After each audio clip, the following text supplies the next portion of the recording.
My wife spent 7 hours locked out of her own home in a freezing January storm. When I finally carried her inside, my son stood in the doorway with a drink in his hand and said, "We voted.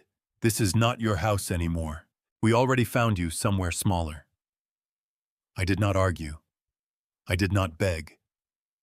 I looked at my son and said 2 words: understood. Goodbye. 4 days later, a man in a gray suit knocked on his door carrying something my son never knew existed. I am so grateful to have you here today. Before we unveil the truth, which city or country are you watching this story from? Please drop a comment below. Also, please note this story includes some fictional elements added for entertainment and educational purposes. Any resemblance to names or settings is purely coincidental, but the message I'm conveying to you is useful. The rain came down the way it only does in January sideways, and mean the kind that soaks through a coat before you've taken 3 steps from the car door. I had been sitting in the back of a cab for 40 minutes, watching the city blur past the fogged window, my phone dead in my coat pocket since mid-afternoon. The hospital had kept me longer than expected routine blood work and a follow-up scan that my cardiologist insisted on scheduling before the new year ran too far ahead. I had not thought to charge my phone before the appointment. I would spend a long time afterward wishing I had. The cab turned onto Sycamore Drive at 11:30, and I recognized the curve of the road, the way a man always recognizes the street where he has lived for 40 years. The oak trees along the sidewalk, the Henderson stone mailbox, the way the streetlight on the corner threw an orange circle onto the wet pavement. Everything exactly as it had always been. And then I saw the front porch. Eleanor was on the ground. She was not sitting. She was not leaning against the railing the way she sometimes did on warm evenings when she wanted air. She was on the floor of the porch, her back against the front door, her knees drawn up toward her chest, her gray cardigan soaked dark and pressed flat against her shoulders. Her head was tilted to one side. From the cab in the rain, with only the porch light above her, she looked small in a way that my wife of 43 years had never looked to me before. I told the driver to stop before we reached the driveway. I was out of the cab before it fully stopped moving.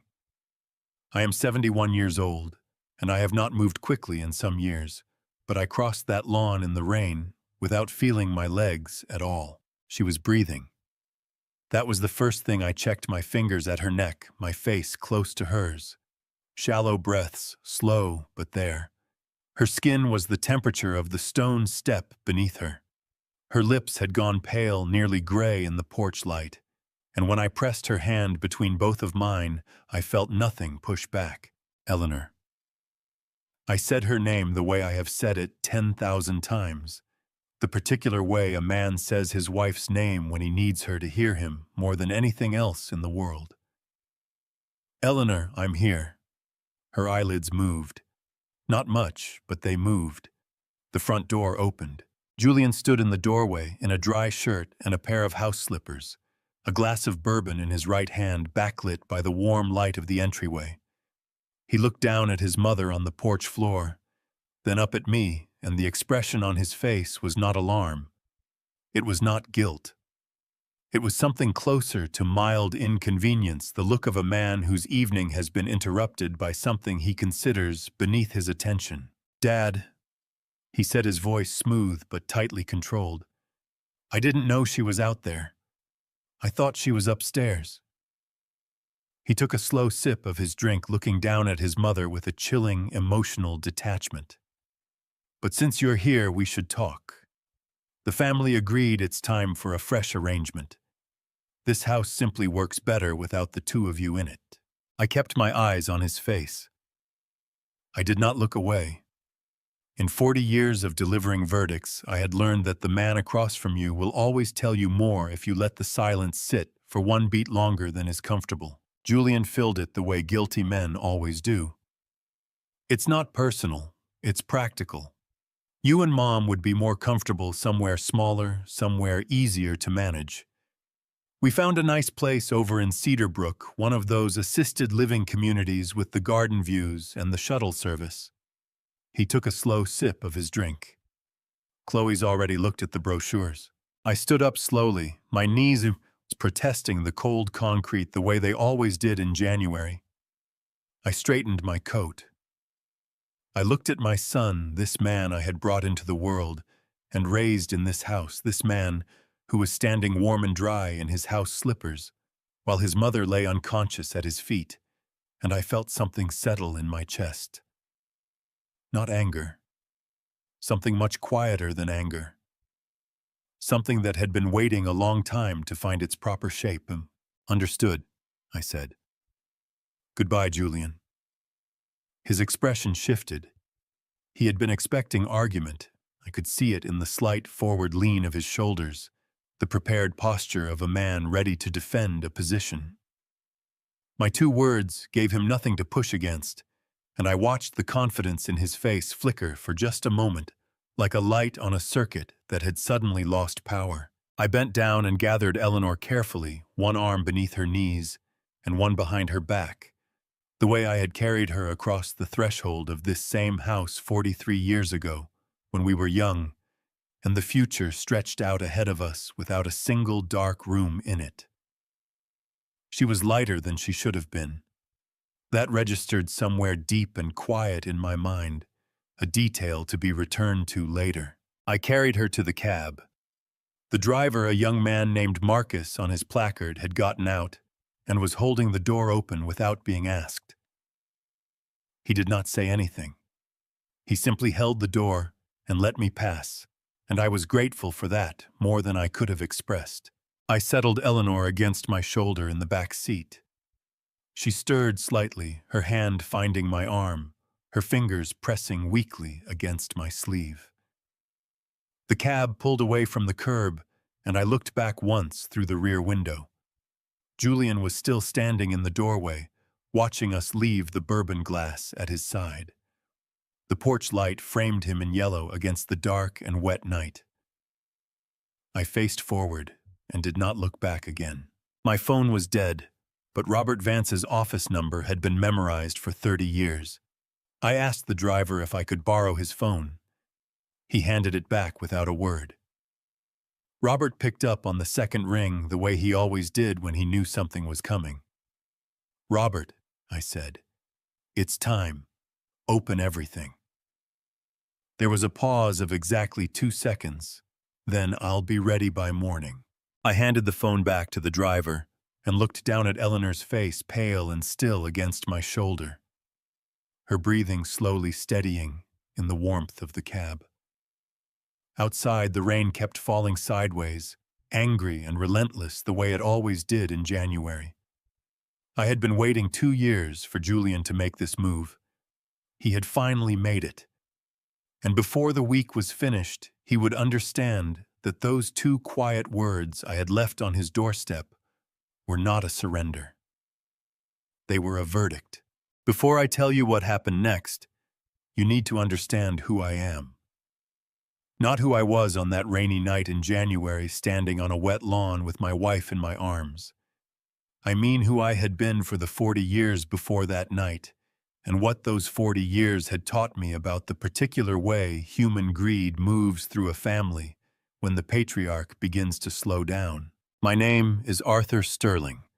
For 38 years, I served as a judge in the federal court system, the last 11 of those on the United States Supreme Court, before I retired at 68, with my full faculties intact, and a filing cabinet full of opinions that younger law clerks occasionally cited in briefs they hoped I would never read. I had presided over cases involving corporate fraud, contested estates, inheritance disputes that turned brothers into strangers and daughters into adversaries over sums of money that would not have impressed either of them 10 years earlier. I had watched families come apart in my courtroom with a thoroughness that no divorce attorney could fully anticipate, because money does not simply divide a family. It reveals one. Eleanor used to say I brought the courtroom home with me. She did not mean it as a criticism, though she delivered it with the particular smile she reserved for observations that were both affectionate and accurate.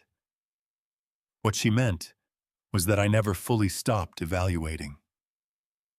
A dinner conversation, a casual remark from a neighbor, the way someone held eye contact a beat too long or looked away a beat too soon.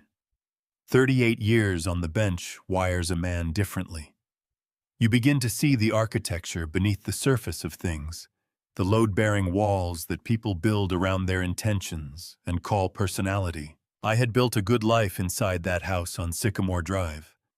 Eleanor and I moved in the spring of 1982, 3 years into our marriage, when she was pregnant with Julian, and the oak trees out front were young enough that you could see over their tops from the bedroom window. We painted the kitchen yellow because she wanted something that felt like morning, even on overcast days. I built the bookshelves in my study myself, over the course of 2 weekends badly, and with considerable profanity, and Eleanor had laughed at every crooked shelf until I threatened to hire a carpenter. She said she preferred my crooked shelves because they had character. I never replaced them. Julian was born that October, and Thomas arrived 4 years later. And for a long time, the house on Sycamore Drive was exactly what a house is supposed to be, which is to say, it was loud and imperfect, and full of the ordinary texture of a life being lived without too much self-examination. I watched my 2 sons grow up with the particular attention of a man who understood that character is not announced, it is demonstrated. Julian was charming from the time he could speak, the kind of child who knew instinctively how to read a room and position himself favorably within it. Teachers adored him. Neighbors called him polite. He was the first one to offer help when company came over carrying bags from the car and holding doors open with a smile that made adults exchange approving glances above his head. But I noticed things that approving adults did not. I noticed that Julian always offered to carry the heaviest bag only when someone was watching.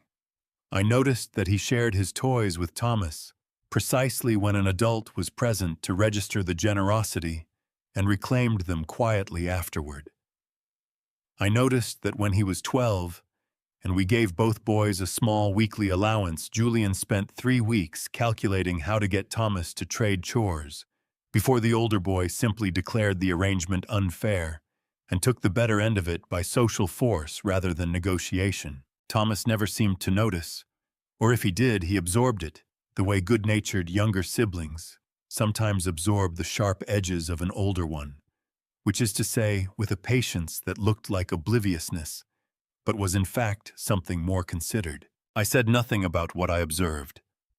A father who announces his suspicions turns them into self-fulfilling accusations, and I had seen enough of that in family court to know better. I told myself that Julian's instincts were not yet character, that a boy who managed impressions was not necessarily a man who would exploit them, that adulthood had a way of burning off the more calculated tendencies of a competitive child. I was not wrong about adulthood burning things off. I was wrong about which direction the burning went. Julian grew into a man who was successful in the way that certain people are successful, which is to say, aggressively, and with a particular talent for ensuring that credit flowed toward him and accountability flowed elsewhere. He married Chloe at 32, a woman with sharp eyes and sharper instincts about money, and together they built a life that looked prosperous from the outside and ran on a combination of Julian's income and a series of business loans that required a co-signer with sufficient assets to satisfy the lending bank. That co-signer was me on 3 separate occasions over 7 years, because Eleanor asked me to and because I told myself that a father who refused to help his son was not the kind of man I wanted to be. I signed each time. I noted each time. And I filed the documentation with Robert Vance each time because 38 years on the bench had also taught me that generosity without records is simply generosity waiting to become a dispute. Thomas, meanwhile, had moved to Seattle at 26 and built an architectural firm from a 2-person operation into something that employed 40 people and designed buildings that occasionally appeared in the kind of magazines Eleanor kept on the coffee table. He called every Sunday without being reminded. He sent his mother flowers on her birthday, and on the anniversary of our wedding, and on random Tuesdays in November, when he said he had been thinking about her cooking. He asked nothing of me financially ever, and when I once offered assistance during a lean period in the firm's early years, he thanked me carefully and declined. I tell you all of this not to cast a verdict before the evidence is presented. I tell you because understanding what happened on Sycamore Drive requires understanding the foundation beneath it, the 40 years of observation and record-keeping and careful, patient love that made everything that followed not a reaction but a preparation. The night Eleanor lay on that porch, I was not improvising. I had been ready for 2 years, and the man who carried her to that cab was not a frightened husband acting out of desperation. He was a former Supreme Court judge who had spent his entire career making sure that when the right moment arrived, everything was already in place. Julian had made his move at last. Now it was mine. The decision came to me on a Tuesday morning in January of 2023, sitting in the waiting room of Dr. Marcus Allen's clinic on Meridian Street, holding a paper cup of lukewarm coffee, and reading a laminated sign about the importance of annual cardiac screenings. Marcus had been our family physician for 22 years. He was 61, careful, and constitutionally incapable of small talk, which I had always considered his finest professional quality. He called me into his office and slid my most recent test results across the desk, with the expression he reserved for news that required framing before delivery. "Your heart is the same as it was last year," he said. "The arrhythmia is mild and manageable. The fatigue you've been reporting is real, Arthur, but it's the kind of fatigue a man your age manages with rest and reasonable behavior, not the kind that puts him in a hospital bed." "I know that," I said. "Then why—" Marcus said, leaning back in his chair and looking at me the way he had looked at me for 22 years, which was directly and without any particular softness.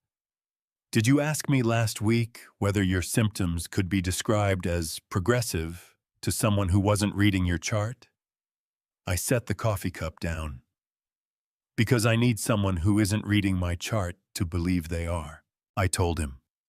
I told him about Julian's 3 phone calls in the 6 weeks since Thanksgiving, each one warmer and more solicitous than the last. Each one finding a way to ask about the house, about my plans, about whether Eleanor and I had considered simplifying. I told him about the afternoon Julian had driven out to Sycamore Drive unannounced and spent 40 minutes walking slowly through the downstairs rooms, with his hands in his pockets, and his eyes moving across the ceilings, and the crown molding, with an expression I recognized from the bench. The expression of a man calculating what something is worth before he has formally decided to pursue it. I told Marcus that I had watched this particular pattern unfold in family court more times than I could accurately count, and that I had no intention of becoming one of my own cautionary tales. Marcus listened without interrupting, which was one of the things I valued most about him. When I finished, he was quiet for a moment, his fingers still pressed together, his eyes fixed on the middle distance. "What you're describing," he said carefully, "is deceiving your son about the state of your health. I'm describing allowing my son to believe a version of my health that isn't entirely inaccurate," I said. "My heart does have an arrhythmia. I do experience fatigue. I'm not manufacturing a condition, Marcus. I'm declining to correct an assumption. That's a very judicial distinction. I've had a lot of practice." He looked at me for the long moment, his jaw working slightly, the way it did when he was turning something over thoroughly before committing to a position. "And Eleanor?" he asked. "Does she know?" "She will tonight," I said. "I wanted to speak with you first." Marcus stood and walked to the window, his hands clasped behind his back, looking out at the parking lot, the way a man looks at something he isn't actually seeing. "I won't falsify records," he said finally. I won't document anything that isn't true. I'm not asking you to, I said. I'm asking you to document exactly what is true, thoroughly and consistently every week if possible. My actual condition accurately recorded with your professional assessment of my cognitive function included each time. He turned from the window. Why the cognitive assessments? Because when Julian eventually tries to argue that his father wasn't of sound mind when he made his financial arrangements, I said, I want 26 weeks of your signature on paper that says otherwise. Something shifted in Marcus Allen's expression then. Not agreement exactly, but the particular look of a careful man who has just understood the full architecture of what he's been shown and found it, despite his reservations, to be structurally sound. Every Tuesday, he said. Same time. Every Tuesday, I confirmed. That evening, I sat with Eleanor at the kitchen table, the one we had eaten at for 40 years. Beneath the light fixture she had picked out at a hardware store in 1984 and refused to replace because she said it still worked perfectly and she saw no reason to fix what wasn't broken. I told her everything. I told her about Marcus, about the weekly appointments, about what I suspected Julian was moving toward, and what I intended to do about it. She listened the way she always listened, with her hands wrapped around her tea mug and her eyes steady on my face. When I finished, she was quiet for a moment. You think he'll try to take the house? She said. It was not a question. I think he's already decided to, I said. I just don't think he knows yet how he'll do it. Eleanor set her mug down carefully. Her hands were steady. Then we'd better make sure we're ready before he figures that out.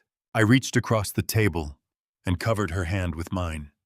Outside, the January wind moved through the oak trees on Sycamore Drive, and somewhere down the block, a neighbor's porch light flickered twice and went still. The next morning, I called Robert Vance. Robert Vance had been my attorney for 31 years, and in that time I had watched him build a reputation in estate law that made younger attorneys nervous when his name appeared on the opposing side of a filing. He was 70 years old, trim and precise, with the kind of unhurried manner that people sometimes mistook for slowness until they realized he had already finished thinking through something they had not yet begun to consider. His office on Callaway Street smelled of old paper and decent coffee, and the bookshelves behind his desk held more annotated volumes than most law school libraries. He listened to everything I said without writing a single note, which was his way of telling me he was taking it seriously. When I finished, he set his coffee cup down and looked at me across the desk. You want to restructure the entire ownership of the house, he said. I want to make it impossible for Julian to take it, I said. Those are related but not identical objectives. Robert almost smiled. Walk me through what you're thinking. I had spent 3 months thinking through exactly this, the way I used to think, through a complex opinion, turning it from every angle, testing each load-bearing assumption against the most aggressive challenge I could construct.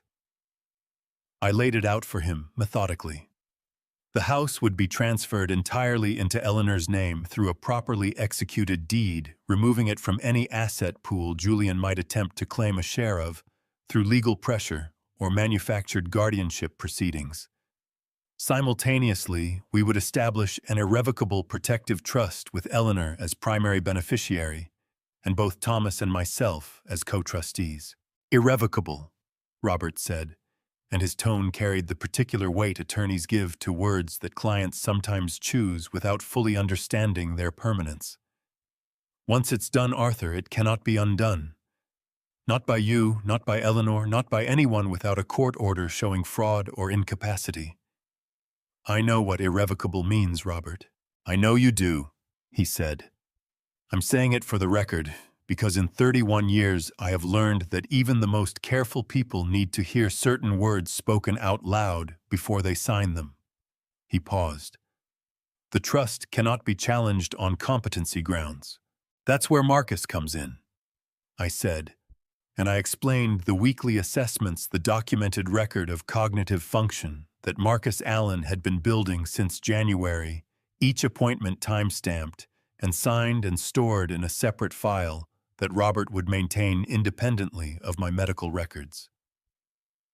By the time we execute the trust documents, I will have 40 weeks of a board-certified physician's written confirmation that I understood precisely what I was signing. Robert was quiet for a moment, his fingers pressed flat against the desk surface, his eyes moving across some middle distance that I recognized as the place where careful men go when they are checking a structure for weaknesses. "The protective clause," he said finally. "You want language that triggers automatically if Eleanor is excluded from the property." "I want language with teeth," I said. "Not a suggestion, not a warning, an automatic consequence." Robert pulled a yellow legal pad from his drawer and uncapped his pen for the first time since I had walked in. "Define exclusion," he said. "Any action that prevents Eleanor from entering, residing in, or freely using the property. Any removal of her personal belongings without her consent. Any financial pressure applied to force her departure. Any physical or documented pattern of conduct that a reasonable person would recognize as designed to push her out." I leaned forward slightly.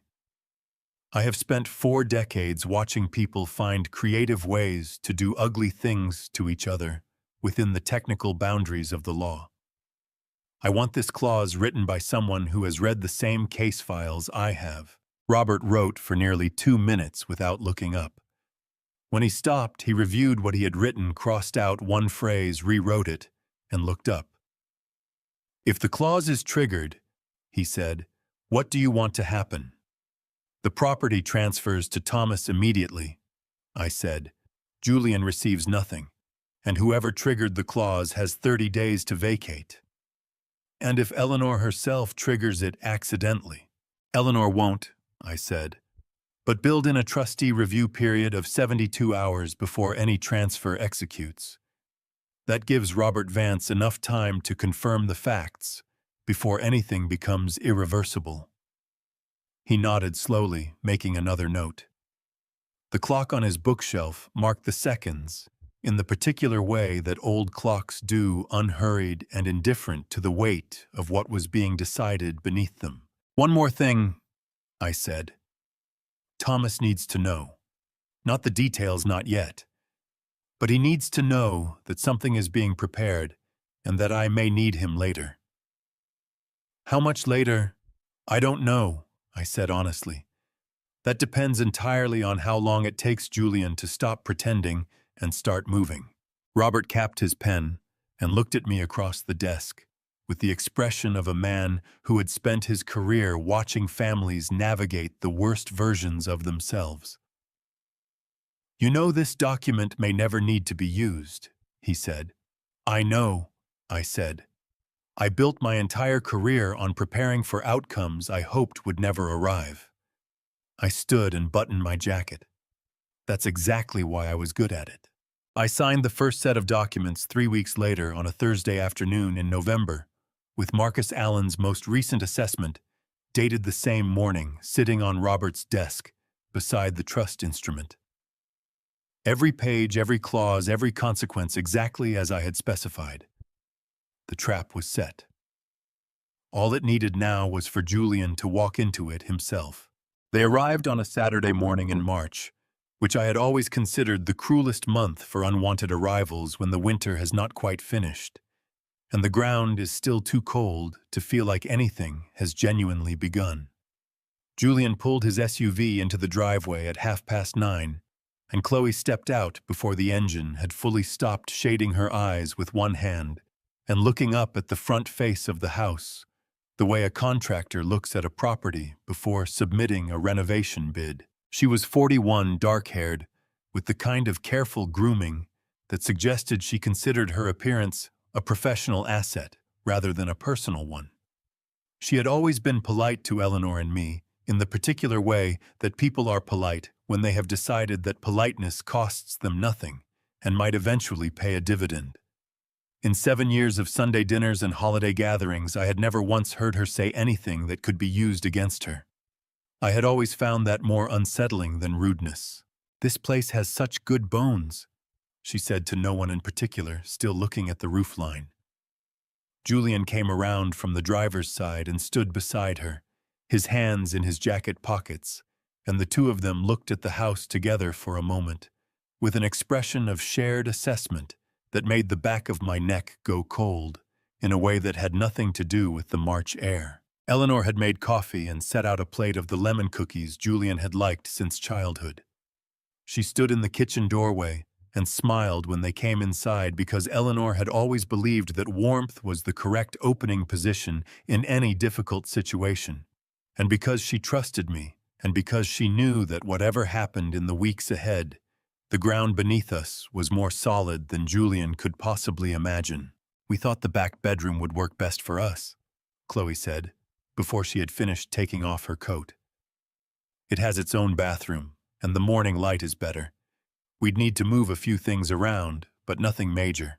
The back bedroom was the one Eleanor used for her sewing and her reading the room where she kept the cedar chest that had belonged to her mother and the small writing desk where she answered her correspondence by hand because she had never trusted email with anything she actually meant. Eleanor's smile did not waver. "Of course," she said. "Whatever makes you comfortable." I watched Chloe move through the downstairs rooms with her coffee cup, pausing in doorways, running one hand lightly along the kitchen counter, the way someone tests a surface they are considering replacing. Julian followed a half-step behind her, and I noticed that he waited for her assessments before forming his own, which told me something useful about the actual architecture of their partnership. In my study, Chloe stopped in front of my bookshelves and tilted her head slightly. "All these books," she said, with the particular tone people use when they mean something other than what they are saying. "It must be a lot to keep dusted." "I manage," I said. "We were thinking," Julian said, stepping forward in the way he always did when Chloe had opened a door he wanted to walk through, "that you might be more comfortable if this room had a bit less in it. Somewhere to rest during the day, maybe. A chair, a television, something easier." I looked at my son standing in front of the shelves I had built with my own hands 40 years ago. The crooked shelves that Eleanor had refused to let me replace because she said they had character, and I felt something move through my chest that was not quite grief and not quite anger, but lived in the neighborhood of both. "I'll think about it," I said. That evening, after Julian and Chloe had gone to a restaurant for dinner, without asking whether we would like to join them, I sat at my desk and opened my laptop. The home security system I had installed 6 weeks earlier ran on a separate encrypted server that routed its footage directly to Robert Vance's office. 14 cameras covering every common area of the house, motion-activated with a backup battery that would keep recording for 72 hours, even if the main power was cut. I had told Eleanor about the cameras. I had told no one else. I opened the monitoring application and watched the thumbnail feeds for a moment. The empty kitchen, the quiet hallway, the front porch still holding the last gray light of the March evening. Everything still. Everything waiting. I thought about the way Chloe had looked at the roofline that morning, and about Julian's hands in his pockets, and about the lemon cookies Eleanor had made that sat mostly uneaten on the plate, because neither of them had thought to take one. I closed the laptop and picked up the phone. "Robert," I said when he answered, "the cameras are running. Tell your server to start logging from tonight." "Already done," Robert said. "I turned on the archive function this morning when you texted me they had arrived." I set the phone down and looked at the bookshelves across the room, at the 40 years of case files and legal texts, and annotated opinions that Julian had suggested replacing with a television and a reclining chair. The hunt, I thought, had officially begun. I had moved into a suite at the Hargrove Inn on Pembroke Avenue 2 weeks after Julian and Chloe arrived, telling Julian that the noise of another household made it difficult for me to sleep, which was partially true. The fuller truth was that I could not watch what was happening inside my own house from inside my own house without doing something I would later be unable to defend in a courtroom. 40 years on the bench had taught me that the most dangerous place for a man with a temper is the same room as the thing that is making him angry. Distance was not cowardice. Distance was strategy. Every evening at 7, I opened my laptop in the small desk chair by the hotel window and reviewed the previous 24 hours of footage from the 14 cameras on Sycamore Drive. Robert had set up the monitoring application so that motion events were flagged and time-stamped automatically, each clip labeled with the camera number and the date filed into folders that his paralegal organized and backed up to a secure server every morning at 6. By the end of May, we had enough documented incidents to fill a filing cabinet. By the end of August, we had enough to fill 2. The footage was not dramatic. That was what made it so devastating to watch. It was Eleanor standing at the kitchen counter at 6:45 in the evening, lifting the lid of the pot she had left simmering and finding it empty because Chloe had served dinner for herself and Julian at 6 and not called Eleanor down or set a plate aside. It was Eleanor eating crackers and cold soup from a can at the kitchen table, while the sound of Julian and Chloe's television drifted down from the living room. It was Eleanor counting the bills in her small brown wallet at the kitchen table on a Tuesday morning, smoothing each one flat with her thumb, her lips moving slightly as she added them up, because Julian had informed her the previous week that household expenses needed to be consolidated, and her personal account had been moved to a joint arrangement for convenience which had reduced her accessible cash to $40 a week. $40 a week for a woman who had managed her own finances with perfect competence for 43 years. I watched that clip 4 times. My hands were shaking by the third. In June, Julian cleared my study completely. The footage showed him and Chloe carrying boxes to the garage over the course of a Saturday afternoon, Julian moving with the brisk efficiency of a man who had been wanting to do this for some time and was enjoying the fact that no one was there to stop him. My annotated case files, 38 years of personal legal notes that I had indexed by hand, went into garbage bags. The framed citation from the American Bar Association that had hung above my desk since 1994 ended up propped against the garage wall beside a broken lawn chair. The bookshelves I had built, the crooked ones Eleanor had loved, were disassembled with a cordless drill and stacked in the recycling. I photographed every frame of that footage, printed each one, and delivered the prints to Robert in a manila envelope the following Monday morning. "Arthur," Robert said, looking at the prints spread across his desk, his voice carrying a flatness that I recognized as the sound of a careful man containing his reaction. "This is financial elder abuse under California statute. The joint account manipulation alone constitutes a documented violation." "I know what it constitutes," I said. "I'm not ready to move yet." Robert looked at me across his desk.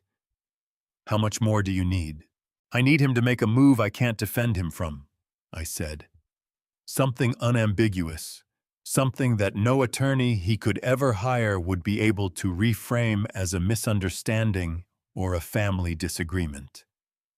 I straightened the prints into a neat stack and slid them back into the envelope. "Julian is careful in the way that people are careful when they think they are the smartest person in the room. He'll give me what I need. I just have to be patient enough to let him." Robert was quiet for a moment. The window air conditioner hummed in the corner of his office. "Eleanor is the one paying the price for your patience," he said. The words landed the way he meant them to, squarely and without softening. I sat with them for a moment before I answered. "I know that," I said. "I speak with her every day. She understands what we're doing, and she has chosen to continue. That choice is hers, Robert, not mine. I will not make it for her."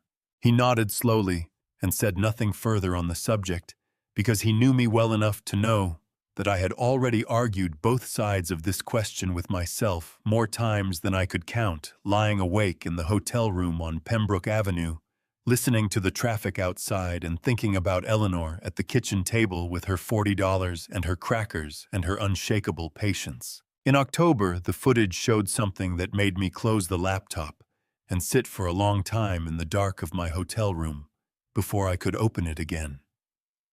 Eleanor had dropped a glass in the kitchen, an ordinary water glass that slipped from her hand and shattered on the tile floor. Julian had appeared in the doorway within seconds, and the expression on his face was not concern. He stood over the broken glass and over Eleanor, who was kneeling carefully to pick up the pieces, and he said something that the audio captured clearly. "You need to be more careful," he said. "This isn't your kitchen anymore." Eleanor looked up at him from the floor, her hands full of broken glass, and her face held an expression that I had not seen on it in 43 years of marriage. It was the expression of a woman who was choosing in real time to swallow something that deserved to be said aloud. I called Robert the next morning. "How much longer?" he asked before I could speak. "Not long," I said. "He's getting comfortable. Comfortable men get careless." 3 months later, on a cold January evening, Julian Sterling got careless for the last time. We met at a place called Birchwood Coffee on Garland Street, 3 miles from Sycamore Drive, on a Thursday morning in October, when the maples along the sidewalk had gone the particular shade of red that Eleanor had always called honest, because she said it was the one time of year when trees stopped pretending to be anything other than what they were. She had told Julian she was going to the pharmacy. She had in fact gone to the pharmacy first, because Eleanor had never told a lie in her life that she did not immediately try to make partially true. I was already at the corner table when she walked in, the one farthest from the window, and I stood when I saw her come through the door, the way I had stood when she entered rooms for 43 years. Not out of ceremony, but out of the particular reflex of a man who has never stopped being glad when his wife walks in. She looked thinner than she had in March.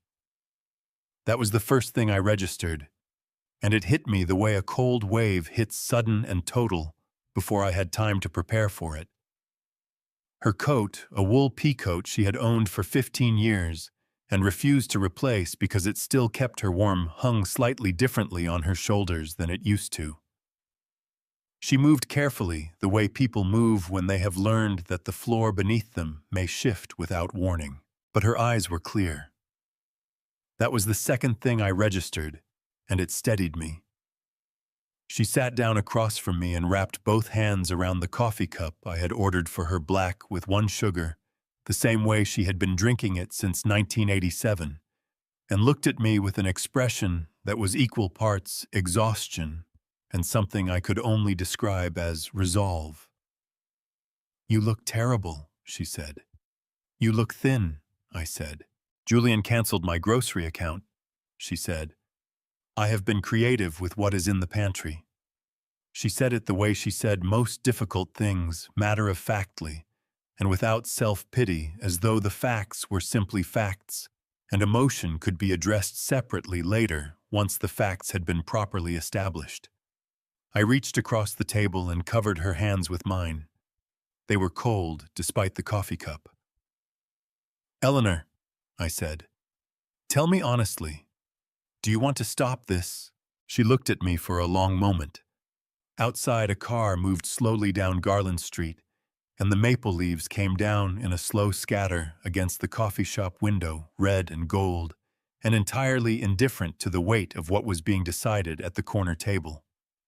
"Stop which part?" she asked. "All of it," I said. "We can move the process forward today.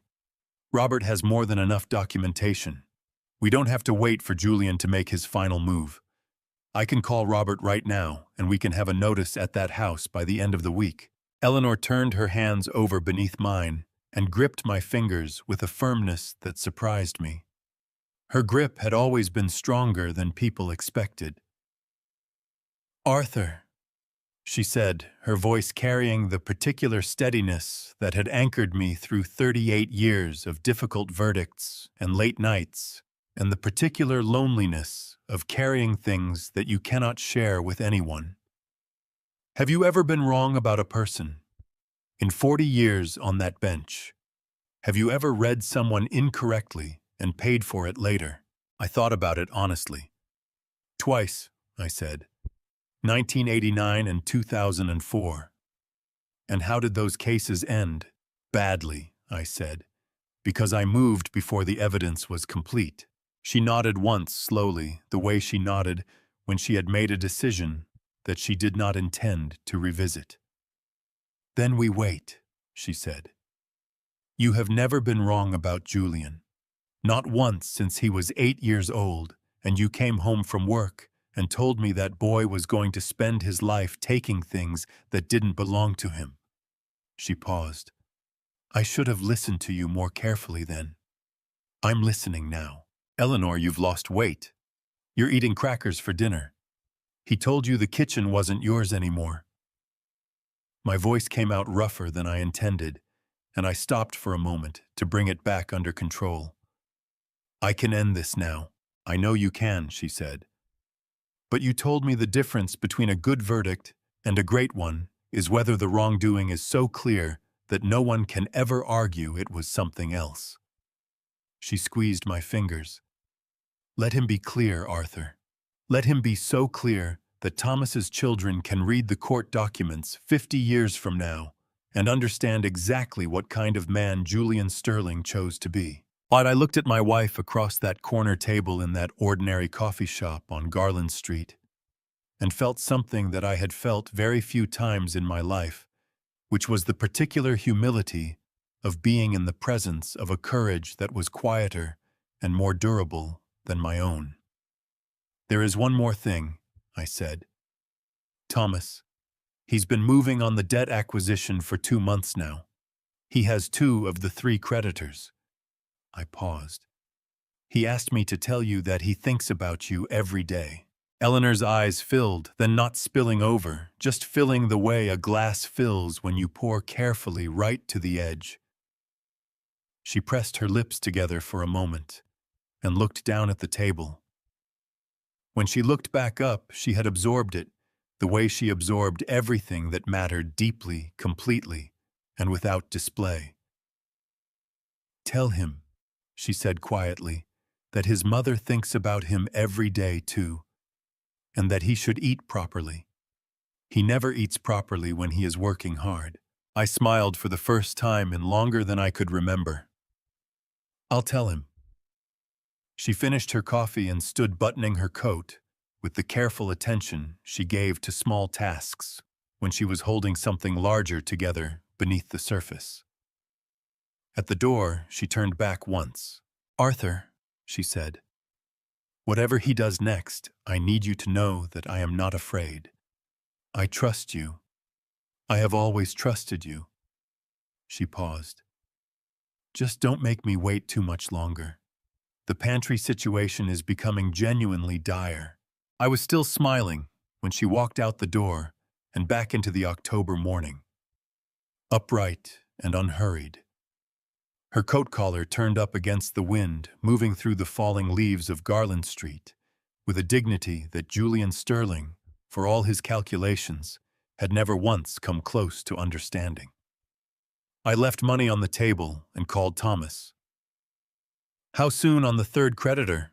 I asked when he picked up. 2 weeks, he said. Maybe less. Good, I said. Be ready. The call came on a Wednesday night in November 11:43 by the clock on the hotel nightstand, which meant it was 8:43 in Seattle, and Thomas was still in his office, which told me everything I needed to know about how seriously he was taking this. My younger son kept precise hours when things were going smoothly, and forgot to go home entirely when something required his full attention. The fact that he was calling from his office at nearly 9 in the evening meant the 3rd creditor had moved. I picked up on the first ring. His face appeared on the screen, looking the way it always looked when he had been working long hours, which was focused and slightly rumpled with the particular alert quality around his eyes that Eleanor had always called his father's expression, and that Thomas had always denied inheriting. He was 44 years old, broad-shouldered in the way of a man who had done physical work before he did desk work, and he had Eleanor's way of looking directly at you when he spoke steady and without evasion. "It's done," he said. "All three. As of this morning, I am the primary creditor on every outstanding business obligation Julian has that required an external guarantor." He paused. "Combined exposure is $430,000. He has no idea." I set the phone on the desk and leaned back in my chair. Outside the hotel window, Pembroke Avenue was quiet at this hour, just the occasional headlights moving past in the dark. $430,000 in debt, entirely in the hands of his younger brother and Julian, was sitting in my house drinking whatever was in my liquor cabinet and congratulating himself on his own cleverness. "Walk me through the structure," I said. Thomas pulled up something on his own screen, a document I could not read from the angle of his camera, but could see he knew by heart.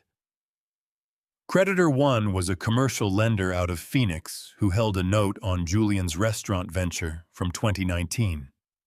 I bought the note at 60 cents on the dollar. They were happy to be rid of it. He scrolled down. Creditor 2 was a private equity group in Atlanta who had extended a bridge loan for the Riverside development project that fell through in 2022. Bought that one at 55 cents. Again, no resistance.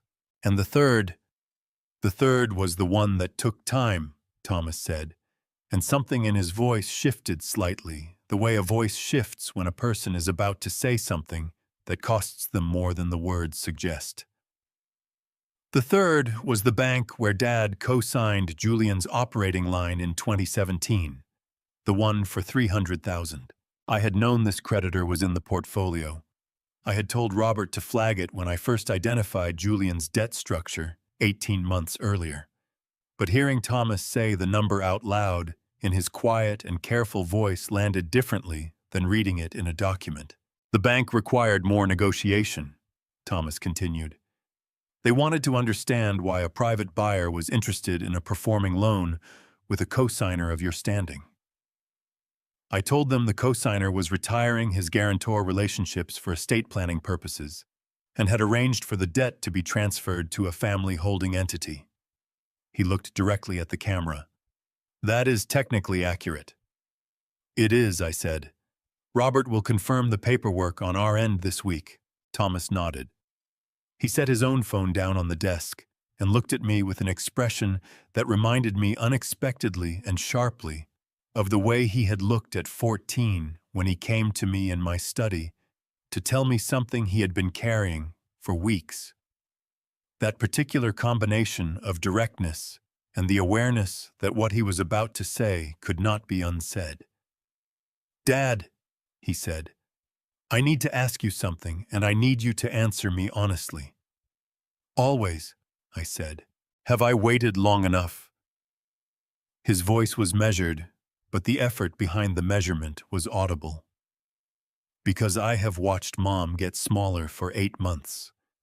I have watched the footage Robert sends me every 2 weeks. I have seen the grocery account and the $40 and the way she moves through that house like she is trying not to take up too much space." He stopped for a moment. "I am not a patient man by nature. You know that. I have been patient because you asked me to, and because I trust your judgment more than I trust my own instincts. But I need to know how much longer she has to live like that before we move." I had prepared an answer to this question. I had rehearsed a version of it in the hotel room on 3 separate evenings, the measured explanation of why timing mattered, why the final move had to be Julian's and not mine, why patience was not the same thing as indifference. I had the argument fully constructed and ready. I did not use it. "Not long," I said instead. "He's getting careless. When a man believes he has already won, he stops being careful about how he wins. Julian is at that stage. I can see it in the footage. The way he moves through the house now is different from the way he moved through it in March. He stopped performing. And when he stops performing, Thomas said, he makes the mistake I've been waiting for, I said. Something documented, unambiguous, and legally indefensible. When that happens, Robert moves within 24 hours. Thomas was quiet for a moment, his jaw working slightly, the way Eleanor's did, when she was deciding how to say something. I'm not doing this for the house, he said finally. I want you to know that. The house can burn to the ground for all I care. I'm doing this because Mom stood outside in the rain for 7 hours and nobody inside opened the door. He paused. Wait, that hasn't happened yet. No, I said quietly. It hasn't. The silence between us held the weight of something that had not yet occurred, but that both of us could already see coming the way a judge can sometimes see the shape of a verdict before all the testimony is in.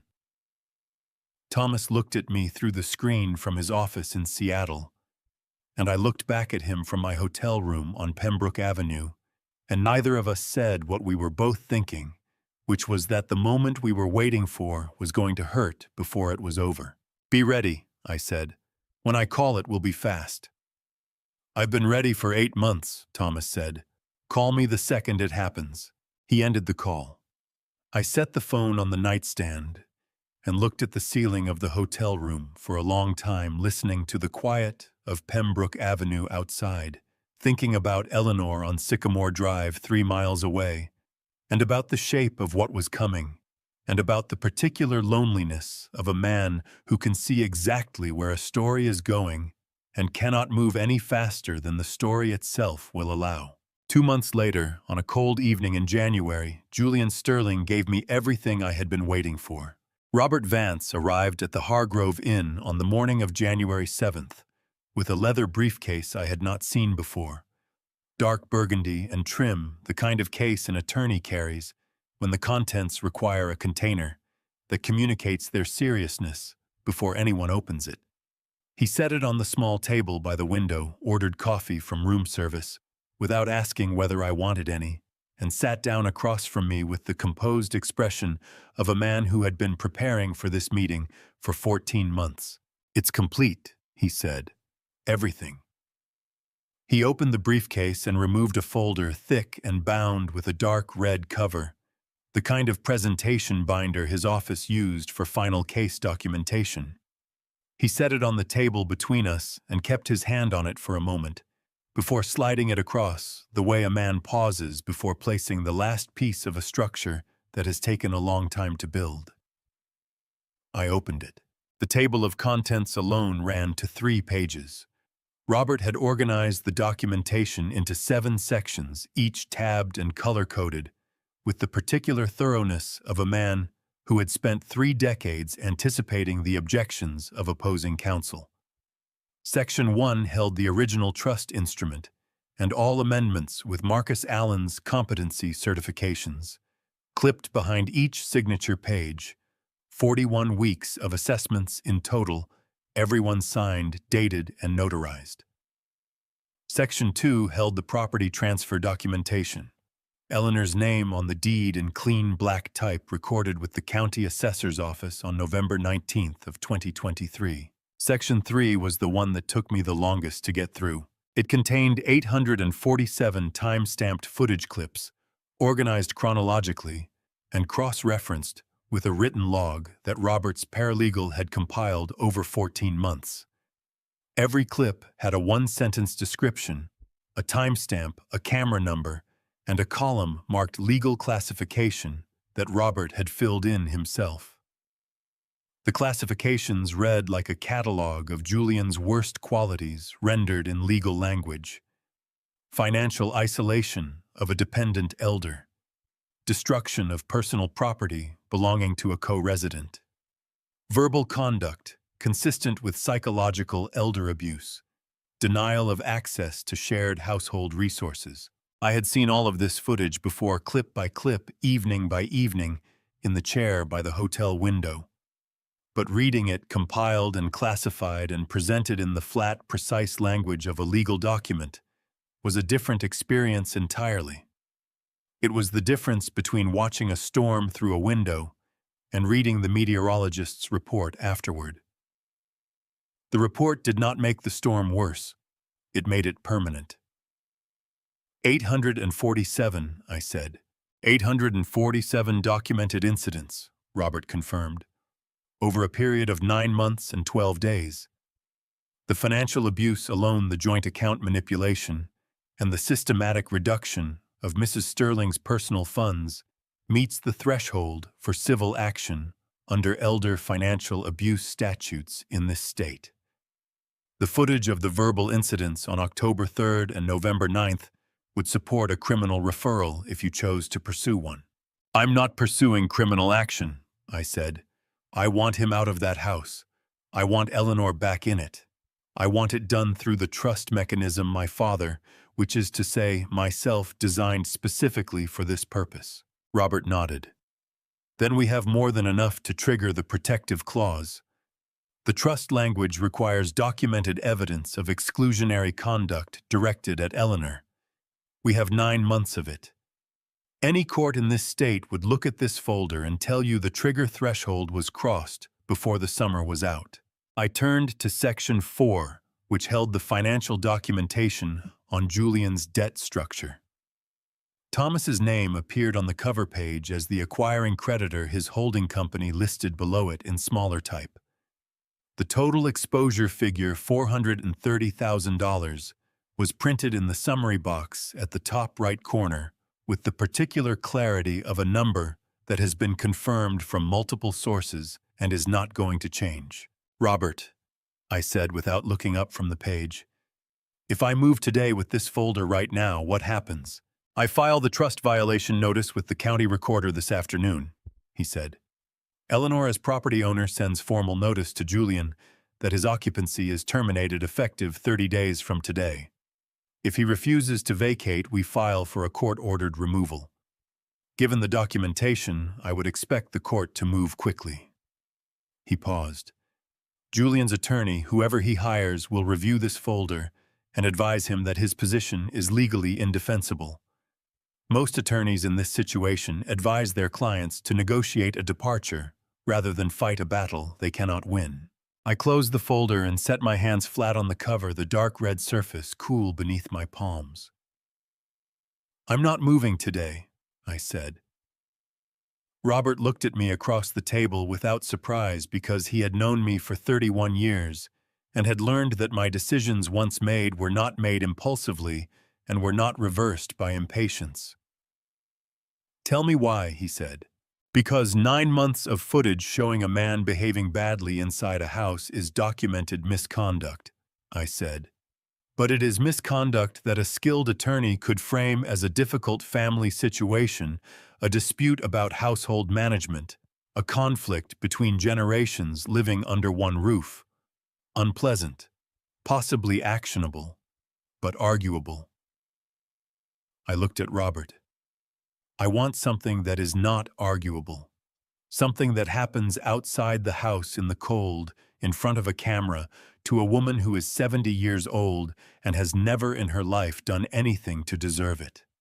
Something that Julian does with full deliberate intent, and that he cannot later claim was a misunderstanding. Robert was quiet for a long moment. The room service coffee sat untouched between us, going cold. You think he'll lock her out? Robert said. It was not a question. I think he's been moving toward it for 9 months, I said. The account restriction was a test. The verbal incidents were a test. Every time he pushed a boundary and found no resistance, he moved the next boundary further.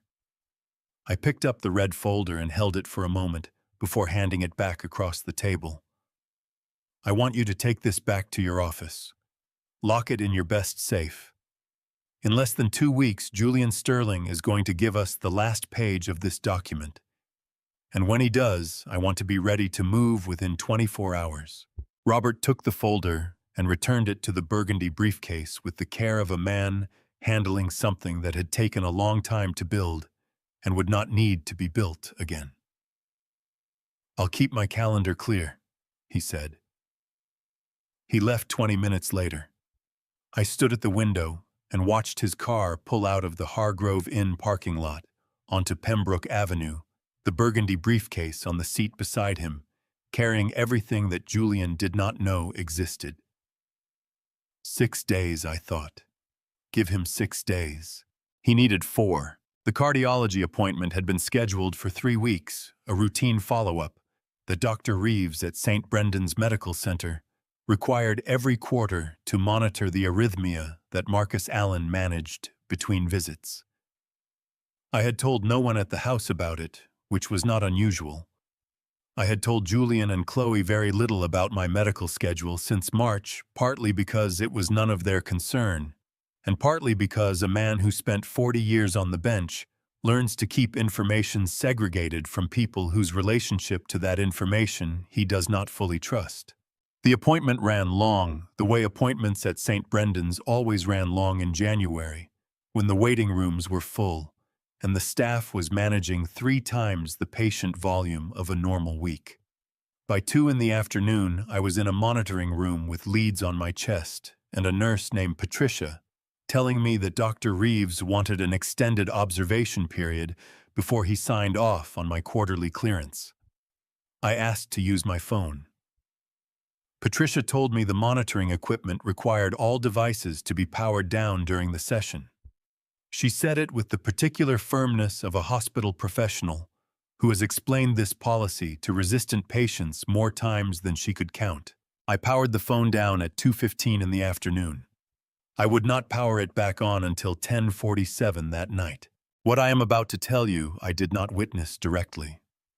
I reconstructed it afterward frame by frame from the footage that Robert's server had been archiving since the previous March from the phone records that his paralegal subpoenaed 3 days later, and from Eleanor's account, which she gave me in a quiet voice at the hotel the following morning, sitting in the chair by the window, with both hands wrapped around a cup of tea that she kept forgetting to drink. At 2:32 in the afternoon, Eleanor left the house on Sycamore Drive to walk to the pharmacy on Henderson Road 4 blocks away.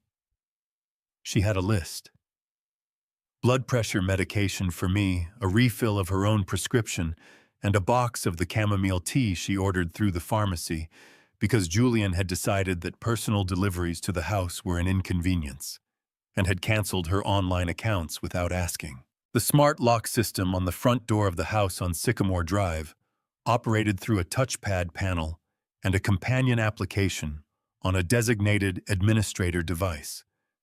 I had installed the system 18 months earlier and registered 3 authorized users: myself, Eleanor, and at Eleanor's request, Julian, so that he could let himself in when he came to visit before any of this had begun. At 2:41 in the afternoon, 9 minutes after Eleanor left for the pharmacy, Julian opened the administrator application on his phone and removed Eleanor's access credentials from the system.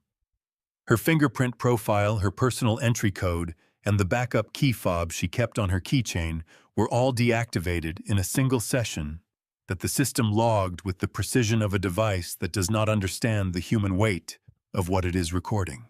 The log entry read, User E, Sterling Access Credentials Removed. Administrator Action, 2:41 p.m. Eleanor returned from the pharmacy at 3:17. She pressed her thumb to the touchpad, and the panel flashed red. She tried her entry code, and the panel flashed red again. She stood on the porch for a moment, her pharmacy bag in one hand, and then took out her phone and called Julian. He declined the call. She called again. He declined it again. She called a 3rd time and a 4th and a 5th, standing on the front porch of the house where she had lived for 40 years, while the January sky darkened and the temperature dropped, and the first rain began to come in sideways off the ridge to the west. The system log on Julian's phone recorded each call. Declined, declined, declined, declined, declined. Inside the house, the camera in the upstairs hallway captured Julian walking from the master bedroom to the kitchen at 3:22, 5 minutes after Eleanor's first call, his phone in his hand, his face carrying the expression of a man who has made a decision and is not experiencing any difficulty with it. He set the phone face down on the kitchen counter. He poured himself a drink. He stood at the kitchen window for a moment, looking out at the backyard, and then walked back toward the living room without once looking toward the front of the house. Chloe appeared in the kitchen doorway at 3:31. The camera captured her looking at Julian's phone on the counter, then at Julian, who had settled into the couch in the living room with the television on. The audio captured her voice clearly. "Is that Eleanor calling?" she said.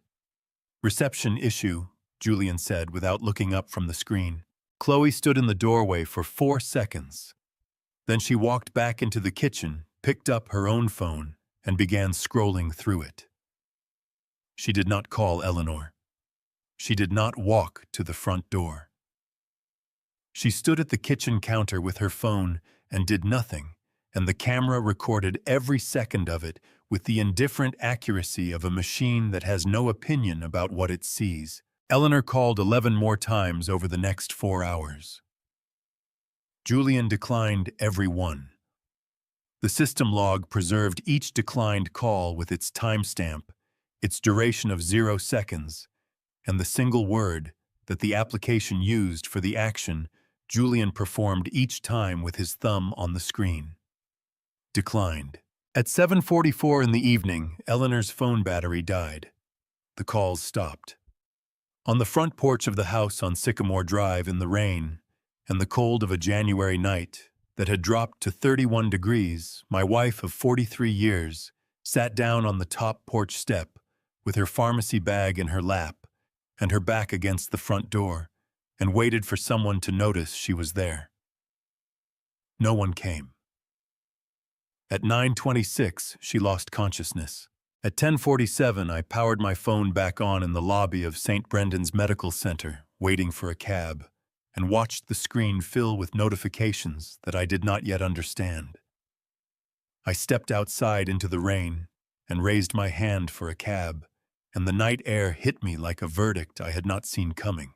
The cab turned onto Sycamore Drive at 10 minutes past 11, and I saw the porch light before I saw anything else, that single yellow circle falling across the front steps, the way it had fallen across them for 40 years, unchanged and indifferent to everything that had happened beneath it. Then I saw Eleanor, and the world reduced itself to that one image with the particular totality that only happens when the mind encounters something it was not prepared for, despite having spent 2 years preparing for everything. She was on the floor of the porch. Her back was against the front door. Her knees were drawn up toward her chest, and her head had fallen to one side, and the pharmacy bag was still in her lap, the white paper handles dark and limp with rain. She had kept hold of it. Even unconscious in the cold and the dark, she had kept hold of the pharmacy bag because she had gone out to get medication, and she intended to bring it home. That detail broke something open in my chest that I did not have a name for. I was out of the cab before it stopped. My knees took the porch steps badly, and I did not care. I was on the floor beside her with my fingers at her throat before I had consciously decided to move, checking her pulse the way Marcus Allen had taught me 30 years ago when Eleanor had a health scare that turned out to be nothing, and I had decided that a man who did not know how to check his wife's pulse was a man who was not paying adequate attention to the things that mattered. She was alive. Her pulse was slow, and her skin was the temperature of the concrete beneath her, and her lips had gone the color of ash in the porch light. But she was alive, and her chest was moving. And when I said her name close to her ear, her fingers tightened slightly against the pharmacy bag. The front door opened. I had known it would. I had known Julian would open the door because a man who has spent the evening declining his mother's phone calls and watching television does not spend the night in a state of active worry. He opens the door when he hears movement on the porch, comfortable in the assumption that whatever is out there is a problem someone else will manage. He was in a dry shirt.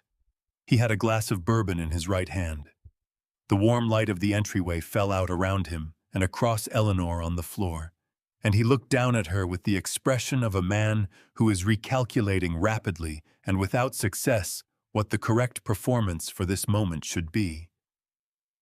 "Dad," he said, "I didn't know she was out there. I thought she was upstairs." I looked up at my son from the floor of the porch where his mother lay unconscious. I looked at the bourbon. I looked at the dry shirt.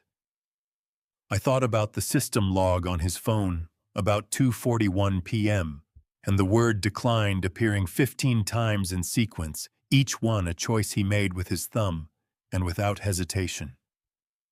I thought about Eleanor at the kitchen table counting $40. I thought about the bookshelves I had built with my own hands, disassembled with a cordless drill on a Saturday afternoon, while I watched from a hotel room 3 miles away. I thought about 43 years of a woman who had never once in her life done anything to deserve what this man had done to her in the last 10 months. I thought about all of it in approximately 3 seconds, which is the amount of time a man who has spent 40 years on the bench needs to reach a verdict he has already been building for 2 years. "Understood," I said. "Goodbye, Julian." His face moved through 4 distinct expressions in rapid succession, the way a face moves when the response it prepared is no longer adequate for the situation it has encountered. He had expected argument. He had expected tears, possibly, or the particular pleading anger of an old man who has been outmaneuvered and knows it. He had not expected 2 words delivered in the same tone I had used to pronounce sentences from the bench for 38 years, the tone that communicates not emotion, but finality. I gathered Eleanor carefully, one arm beneath her knees and one behind her shoulders, and I stood with her the way I had stood with her across the threshold of this same house in the spring of 1982, when she was 29 years old, and the future was unwritten, and the oak trees out front were young enough to see over. She was lighter than she had been then. That fact registered somewhere very deep and very quiet in the place where a man keeps the things he will not allow himself to feel until the work is finished. The cab driver had gotten out. He held the rear door open without being asked, and did not say a single word as I carried Eleanor down the porch steps and across the wet lawn, and I was grateful for his silence in the way a man is grateful for exactly the right thing at exactly the right moment. I settled Eleanor against my shoulder in the back seat. The cab pulled away. I did not look back. I asked the driver for his phone. He handed it over the seat without turning around. Robert picked up on the second ring. "Robert," I said, "it's time. Open everything." 2 seconds of silence. Then in the voice of a man who had been waiting 14 months for this sentence, "I'll be ready by morning." I handed the phone back and looked down at Eleanor. Her color was already slightly better in the warmth of the cab. Her breathing had steadied. Her hand had found my arm in the dark, and her fingers pressed against my sleeve with a grip that was weaker than it should have been, but present and deliberate, and entirely Eleanor. Outside, the rain kept falling on Sycamore Drive. Behind us, the porch light of the house went dark as Julian closed the door on what he believed was his victory. He had 4 days left to believe it. I did not sleep. Eleanor slept, which was the important thing. The hotel doctor I called at midnight, a compact and efficient man named Dr. Farrell, who made house calls for the Hargrove Inn at rates that suggested this was not an unusual service, examined her thoroughly, and told me that she was suffering from mild hypothermia and exhaustion, that her vitals were stable, that she needed warmth and rest and fluids, and nothing more dramatic than that. He said it with the careful reassurance of a man who understood that the person asking the question needed a clear answer more than he needed comfort. I appreciated that. I sat in the chair by the window after he left and watched Eleanor sleep and listened to the rain against the glass and let myself feel for approximately 20 minutes everything I had been compressing into a manageable shape for the past 14 months. It was not a pleasant 20 minutes, but it was necessary the way lancing a wound is necessary.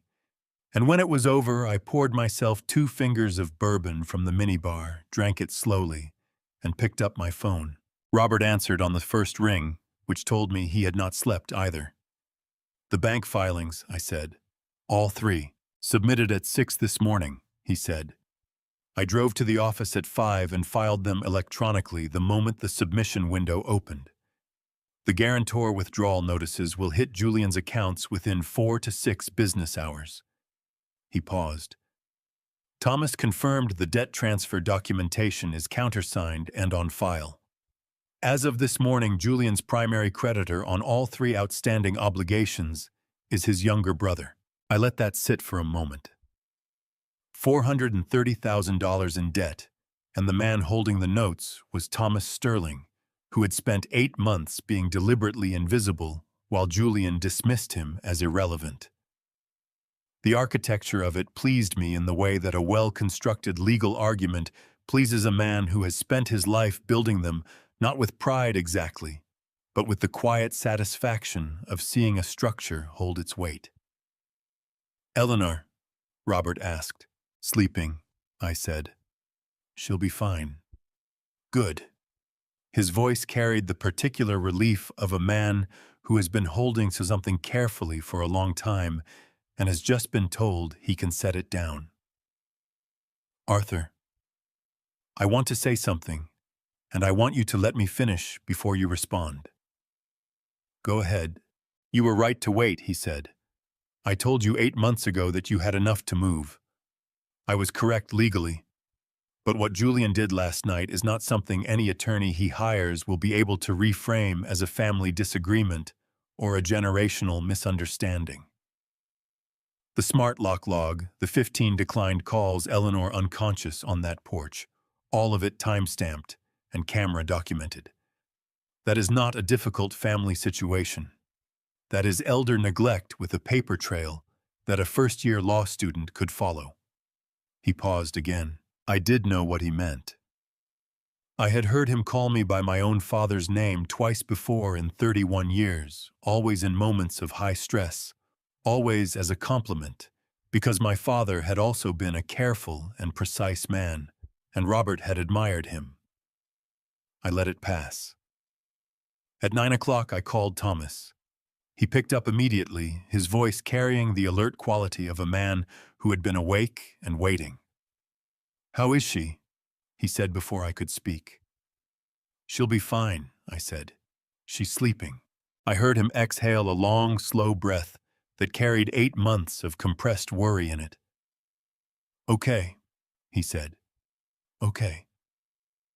He said it twice, the second time quieter than the first, the way a person says a word when they are using it to anchor themselves rather than to communicate information. "The debt transfer is confirmed," I asked. "Confirmed and documented," he said. "All 3 creditors.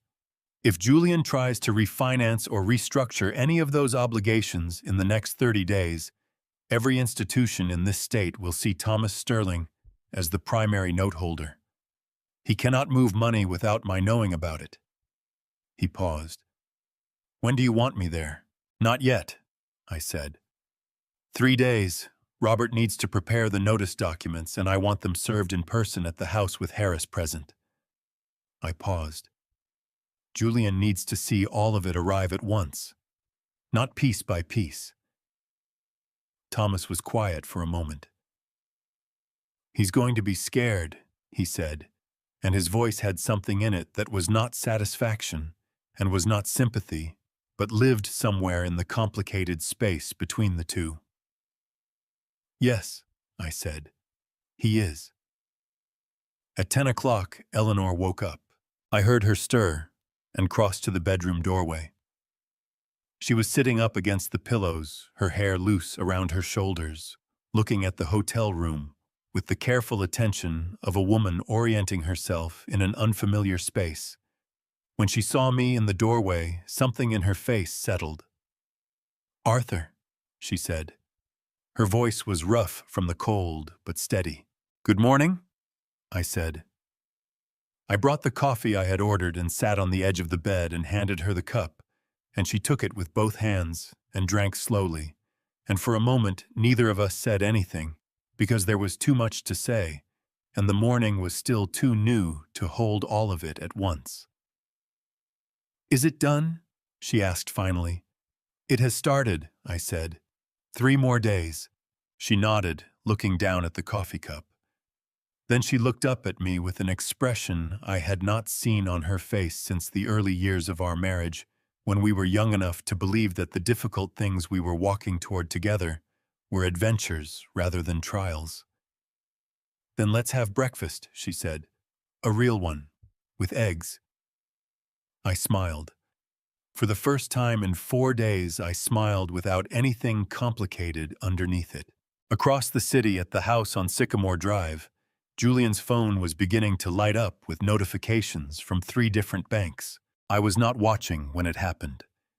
I was sitting across a breakfast table from Eleanor, who was working through a plate of scrambled eggs, with the focused attention of a woman who had not eaten a proper meal in longer than either of us wanted to calculate.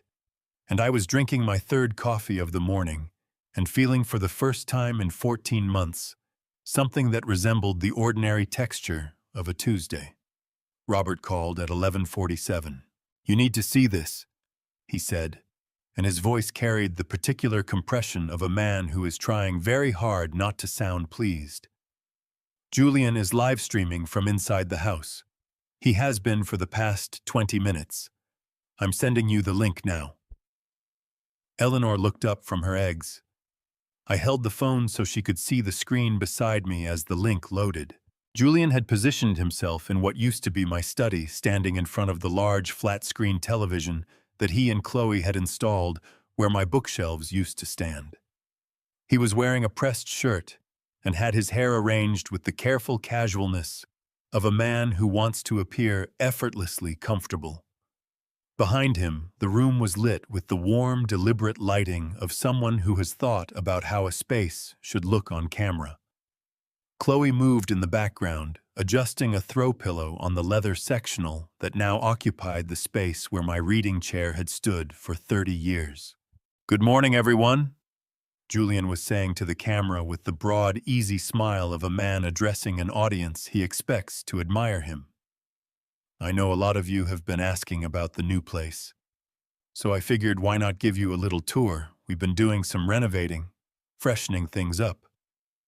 He spread his hands to indicate the room behind him.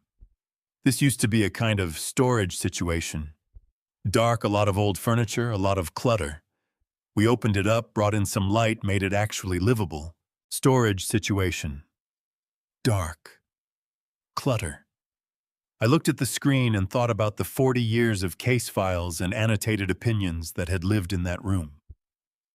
I thought about the bookshelves I had built over 2 weekends in 1982 with a handsaw and a level that consistently lied to me. I thought about the framed citation from the American Bar Association that had hung above the desk since 1994, now propped against a garage wall beside a broken lawn chair. Eleanor set her fork down carefully on the edge of her plate. "He's very pleased with himself," she said in the tone she used when she was being precise rather than unkind. "He won't be in approximately 4 minutes, Robert said from the phone. Eleanor authorized the utility disconnection order at 9 this morning in her capacity as the property's legal owner of record. The service company confirmed the cutoff window as 11:30 to noon. I watched the screen. Julian had moved to the kitchen, gesturing at the new pendant lights Chloe had installed over the island in November, explaining to his audience that good lighting was the single most underrated element of interior design.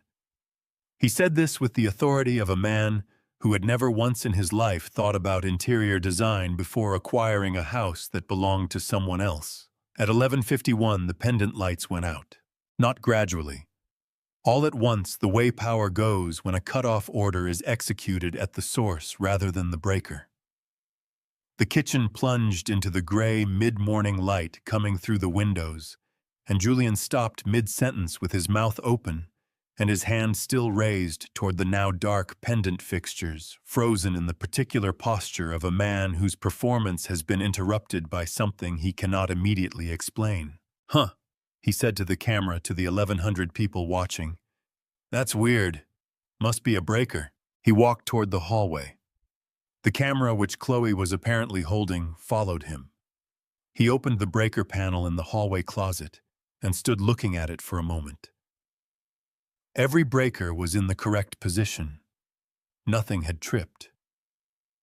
The panel was entirely normal because the issue was not in the panel.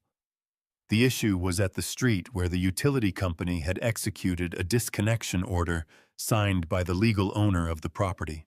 Julian pulled out his phone and called the utility company. Eleanor and I listened to the hold music through the phone speaker, thin and tinny, while Chloe moved the camera around the darkened kitchen with the uncertain energy of a person who does not know what to do when the situation has moved outside the script. When the utility representative came on the line, Julian gave the address and explained that the power had gone out without warning. There was a pause while the representative checked the account. Then the representative said that the disconnection had been processed that morning per a request from the account holder of record. "I'm the account holder," Julian said. His voice had shifted, the broadcast ease gone replaced by something tighter and more careful. "The request was submitted by the property owner of record," the representative said. "I'm showing the owner of record as Eleanor Sterling. The disconnection was authorized by Mrs. Sterling at 9:14 this morning." The silence that followed lasted 6 seconds. I counted them. Chloe lowered the camera.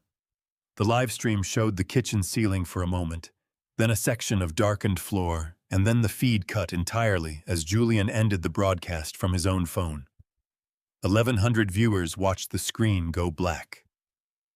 Julian stood in his darkened kitchen in the house that had never belonged to him, and the sound of his breathing was the only thing the camera microphone picked up in the final 2 seconds before the feed died. He called Eleanor's number 4 minutes later. She looked at the incoming call on her phone, then at me, and pressed the red button without a word. "Robert," I said into my own phone, "2 more days." "Everything is ready," Robert said. "Harris confirmed this morning. We'll be there at 9. Eleanor picked her fork back up and returned to her eggs with the composure of a woman who had decided that scrambled eggs deserved her full attention, and that Julian Sterling had already received more of it than he had earned.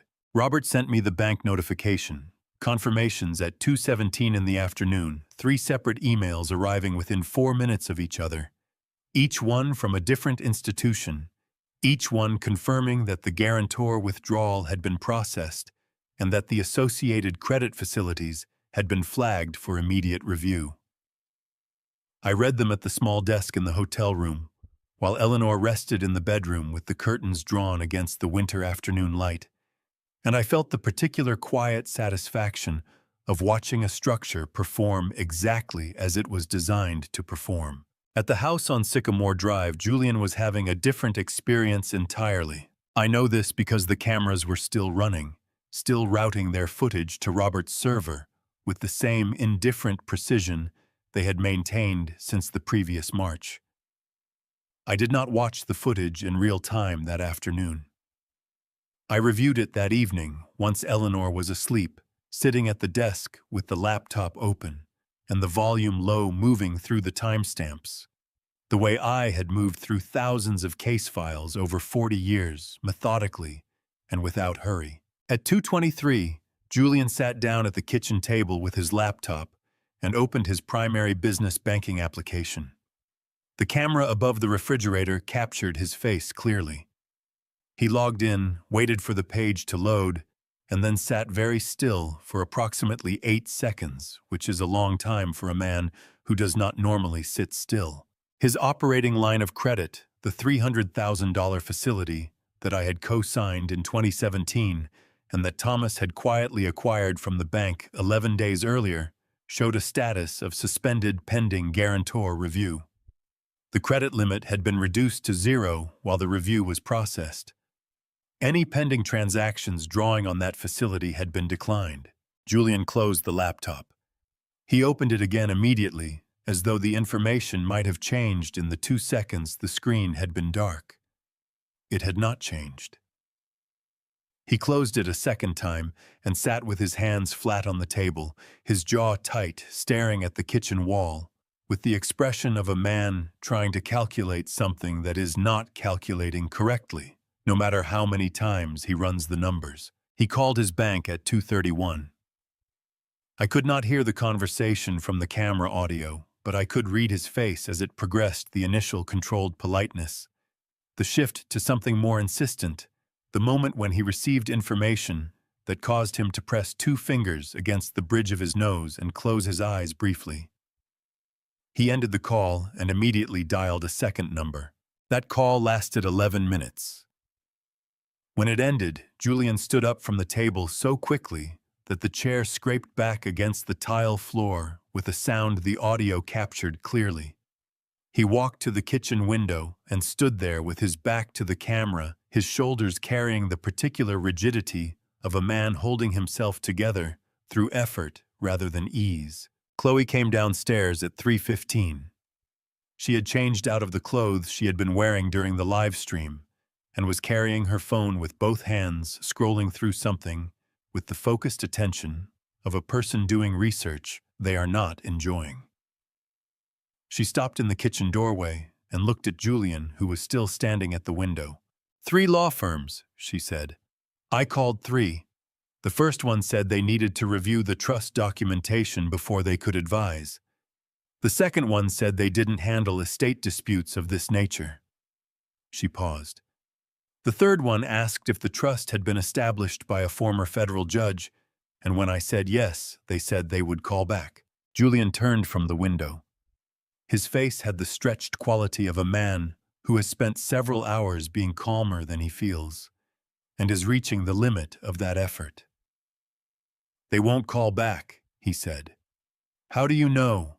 Because I know how this works, Julian said, and his voice carried something I had not heard in it before, not in 10 months of footage, which was the specific flatness of a man who has begun to understand the shape of what is happening to him and does not yet know what to do with that understanding.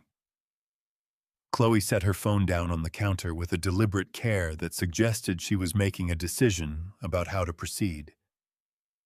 Julian, she said, I need you to tell me honestly. How bad is it? He looked at her for a long moment. Outside, the January afternoon had gone the gray color. It goes in the middle of winter when the light gives up early and the dark comes in from the edges of the sky. In the house on Sycamore Drive without electricity, that gray light was all there was. The operating line is suspended, he said. Both secondary accounts are flagged. The Phoenix note has a new holder I don't recognize, and the Atlanta bridge loan shows the same. He stopped. Someone has been buying my debt. Chloe's face underwent a change that the camera captured with uncomfortable clarity. It was not the change of a woman receiving surprising information. It was the change of a woman receiving information she had been half expecting and had been hoping would not arrive in this particular form. Thomas, she said. It was not a question. Julian did not answer. He turned back to the window. The gray afternoon light fell across his face, and he looked for the first time since March, like a man who was not entirely certain of where he stood. That evening, he sent me a text message. It read, I know what you're doing. This is harassment and extortion, and my attorney will be in touch. I read it once. I set the phone face down on the desk beside the laptop and looked at Eleanor's closed bedroom door and thought about what Robert had said that morning. Then I picked up the phone, and for the first time in 4 days, I smiled at something Julian had done. He still thought he had an attorney. Julian sent 4 more messages before midnight. I know this because Robert forwarded them to me the following morning with a cover note that read in its entirety, "Saving all of these. They are gifts." The messages escalated in the particular way that messages escalate when the person sending them is not receiving the responses they require to regulate their own anxiety. The first was the threat about attorneys I had already read. The second, sent 40 minutes later, informed me that he had spoken with a real estate attorney who had confirmed that the trust was almost certainly challengeable on procedural grounds. The third, arriving just after midnight, dropped the legal language entirely and became something more personal, accusing me of orchestrating a campaign of harassment designed to humiliate him in front of his family and his business associates and whatever 1,100 people had been watching his live stream when the lights went out. The fourth message was the shortest. It read, "Dad, call me. Please." I did not respond to any of them. In 40 years on the bench, I had observed more times than I could count the particular dynamic that emerges when a person who is accustomed to controlling a situation loses that control and must decide how to respond. Some people become aggressive. Some become conciliatory. Some oscillate between the two with a speed that makes it difficult to predict which version will appear next. Julian. I had determined over 10 months of careful observation was an oscillator. He would threaten, then soften, then threaten again, each cycle moving him further from the rational assessment of his actual position and deeper into the emotional reaction that would prevent him from preparing an effective defense. The silence was not cruelty. The silence was strategy. Every message he sent unanswered was a message he sent without information, and a man acting without information makes decisions that serve the person watching rather than himself. Eleanor and I had breakfast again at the small table by the hotel window, which had become, in the 2 days since she had asked for eggs, something that felt almost ceremonial in its ordinariness. She had color in her face that had not been there on the night I carried her from the porch, and she had eaten enough at dinner the previous evening that I had stopped counting her bites, which was something I had been doing without realizing it since the night at Birchwood Coffee when I had noticed how thin she had become. She was reading the newspaper when Julian's name appeared on my phone screen for the 3rd time that morning. I turned the phone face down on the table without looking at the message. Eleanor glanced at the phone, then at me, and returned to the newspaper without comment, which was one of 10,000 small ways she had spent 43 years communicating that she understood me without requiring me to explain myself. "Robert called while you were in the shower," she said without looking up from the page. "He said Harris confirmed 9 o'clock tomorrow." "Good," I said. "He also said that the real estate attorney Julian claims to have spoken with does not appear in any bar association directory under the description Julian provided." She turned a page. "Robert thinks Julian invented him." I looked at my wife across the breakfast table. This woman who had spent 10 months eating crackers for dinner and counting $40 at a kitchen table that someone had told her was no longer hers, who was now sitting in a hotel bathrobe reading a newspaper and casually dismantling her son's legal strategy between sips of tea, and I felt the particular fullness that a man feels when he is in the presence of someone who has never once in 43 years failed to be exactly who he needed her to be. "I married well," I said. She looked up at me over the top of the newspaper. "You married extremely well," she said. "Don't forget it." I called Robert at 10. "Harris," I said. "Tell me about Harris." "Captain Darnell Harris," Robert said. 22 years on the force, the last 6 as a precinct captain. He was in your courtroom in 2008 as a junior detective on the Whitmore case. You wrote him a commendation letter when the department tried to sideline him over a procedural dispute. He asked me to tell you he has not forgotten it. Robert paused. He also asked me to tell you that he reviewed the trust violation documentation last night, and that in his words, he has served eviction orders on people with considerably less cause than this, and considerably more documentation than most. He understands his role, I said. He's there for the legal authority, not for the relationship. He understands completely, Robert said. He'll be in uniform. He'll present the order, confirm the legal basis if Julian demands it, and ensure that the service of notice is properly witnessed. Nothing more. He paused. Arthur, how are you? It was the first time in 14 months that Robert Vance had asked me that question directly, without it being embedded in a status update or a legal briefing. I sat with it for a moment. Tomorrow, I said. Ask me tomorrow. He laughed, which was something Robert Vance did approximately 3 times a year and always briefly. Tomorrow then, he said. 9 o'clock. I set the phone down and looked out the hotel window at Pembroke Avenue in the thin January sunlight, the first sunlight in 4 days falling across the wet pavement, with the tentative quality of something that was not yet sure it was welcome. Across the city, 3 miles away, Julian Sterling was sitting in a dark house composing messages that no one was going to answer, and waiting for a response that was not coming in any form he would recognize. Tomorrow it would come in the only form that had ever mattered. A knock on the door, a man in a gray suit and 40 years of preparation arriving exactly on schedule. Before I reveal the ultimate showdown and the heavy price this ungrateful son had to pay, please comment on the number 430, the exact debt he didn't know his younger brother held, so I know you are still here watching.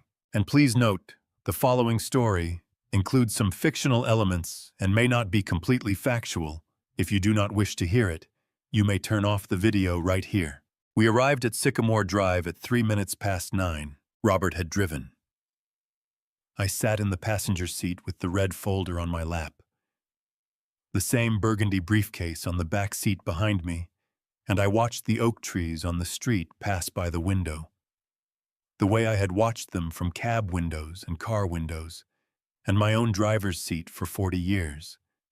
The same trees, the same curve of the road, the same orange circle from the street light on the corner that now looked pale and unnecessary in the thin morning light. Beside Robert's car, Captain Darnell Harris pulled his department vehicle to the curb in full uniform, his posture carrying the particular uprightness of a man who takes the weight of his office seriously every single time he puts it on. I had asked Eleanor to stay at the hotel. She had agreed without argument, which told me she understood that what was about to happen was not something she needed to witness in person. She had already witnessed the part that mattered. She had witnessed it alone in the rain for 7 hours, and that was enough. Robert and I walked to the front door. Harris fell into step slightly behind us, and to the right, present and visible without being aggressive, the way a man with legal authority moves when he wants the authority to speak before he does. I carried nothing. The red folder was in Robert's hands. Julian answered on the second knock. He had clearly been awake for some time. His shirt was the same one he had been wearing in the camera footage from the previous afternoon, and his eyes carried the particular rawness of a man who has been staring at a phone screen in a dark house waiting for responses that never came. When he opened the door and saw Robert in his gray suit and Harris in his uniform, and me standing behind them both, his face moved through 3 expressions in approximately 2 seconds. Confusion first, because he had been expecting, if anything, a phone call. Then recognition the moment he identified Robert Vance and understood why an attorney and a police captain had arrived together at 9 in the morning. Then something that was not quite fear but was close enough to it that the distinction did not much matter. Chloe appeared behind him, almost immediately drawn by the sound of the door, and I watched her eyes move across the 3 of us with the rapid assessment of a woman who had spent her marriage calculating odds and had just calculated these and found them very poor. Julian, Robert said. His voice was the voice I had heard in courtrooms and conference rooms and across desks for 31 years, precise and unhurried, and carrying the particular weight of a man who knows exactly what he is holding. I have a formal notice for you regarding the property at this address.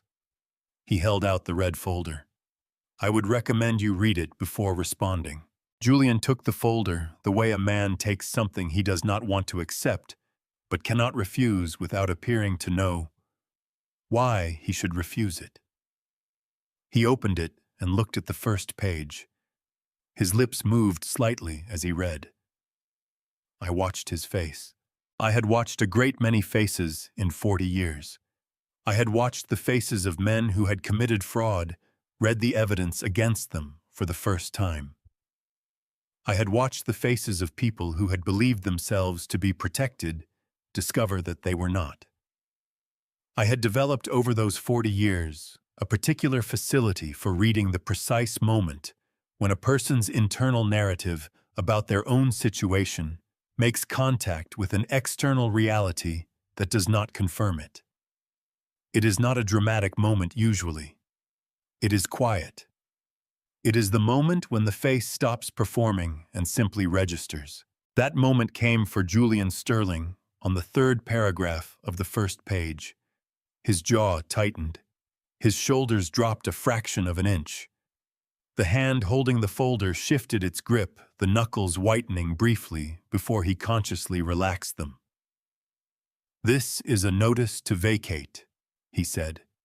His voice was flat and careful in the way of a man choosing each word as he arrives at it. "You're telling me to leave my own house. I'm telling you to vacate a property you do not own," Robert said. "The legal owner of record is Eleanor Sterling, whose access credentials you removed from the entry system on the afternoon of January 13th, while she was absent from the premises. She subsequently spent 7 hours in freezing temperatures on the front porch of her own home and lost consciousness before being discovered. That action constitutes a documented violation of the property trust and triggers the mandatory vacate provision.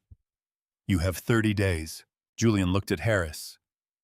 "And you're here because—" Harris met his gaze with the steady patience of a man who has delivered difficult news to difficult people for 22 years. "I'm here to serve as a witness to the formal service of this notice," he said, "and to inform you that the documentation attached to that folder includes phone records showing 15 declined calls from Eleanor Sterling to your number during the hours she was outside. Willful failure to render aid to a vulnerable adult is a criminal matter in this state. Whether that avenue is pursued is not my decision today. But I want you to understand that it exists." Chloe's hand found the doorframe. Her fingers pressed against the painted wood, and I watched the color leave her knuckles the way color leaves a face when the body redirects its resources. Julian looked at me. For the first time since March, he looked at me not as the elderly father he had decided to manage, not as the obstacle he had spent 10 months removing, but as something closer to what I actually was. His face held the expression of a man trying to locate the moment when the situation had moved outside his control, and finding to his considerable distress that he could not identify it because it had never been inside his control at all. "You planned all of this," he said. His voice had gone quiet, not soft, quiet in the way that a room goes quiet when something has been said that cannot be unsaid. I looked at my son for a long moment. I thought about the lemon cookies Eleanor had set out the day he arrived. I thought about 43 years of a woman who had loved him without condition, and $40 a week, and a kitchen that someone had told her was no longer hers. "No," I said. "You planned this.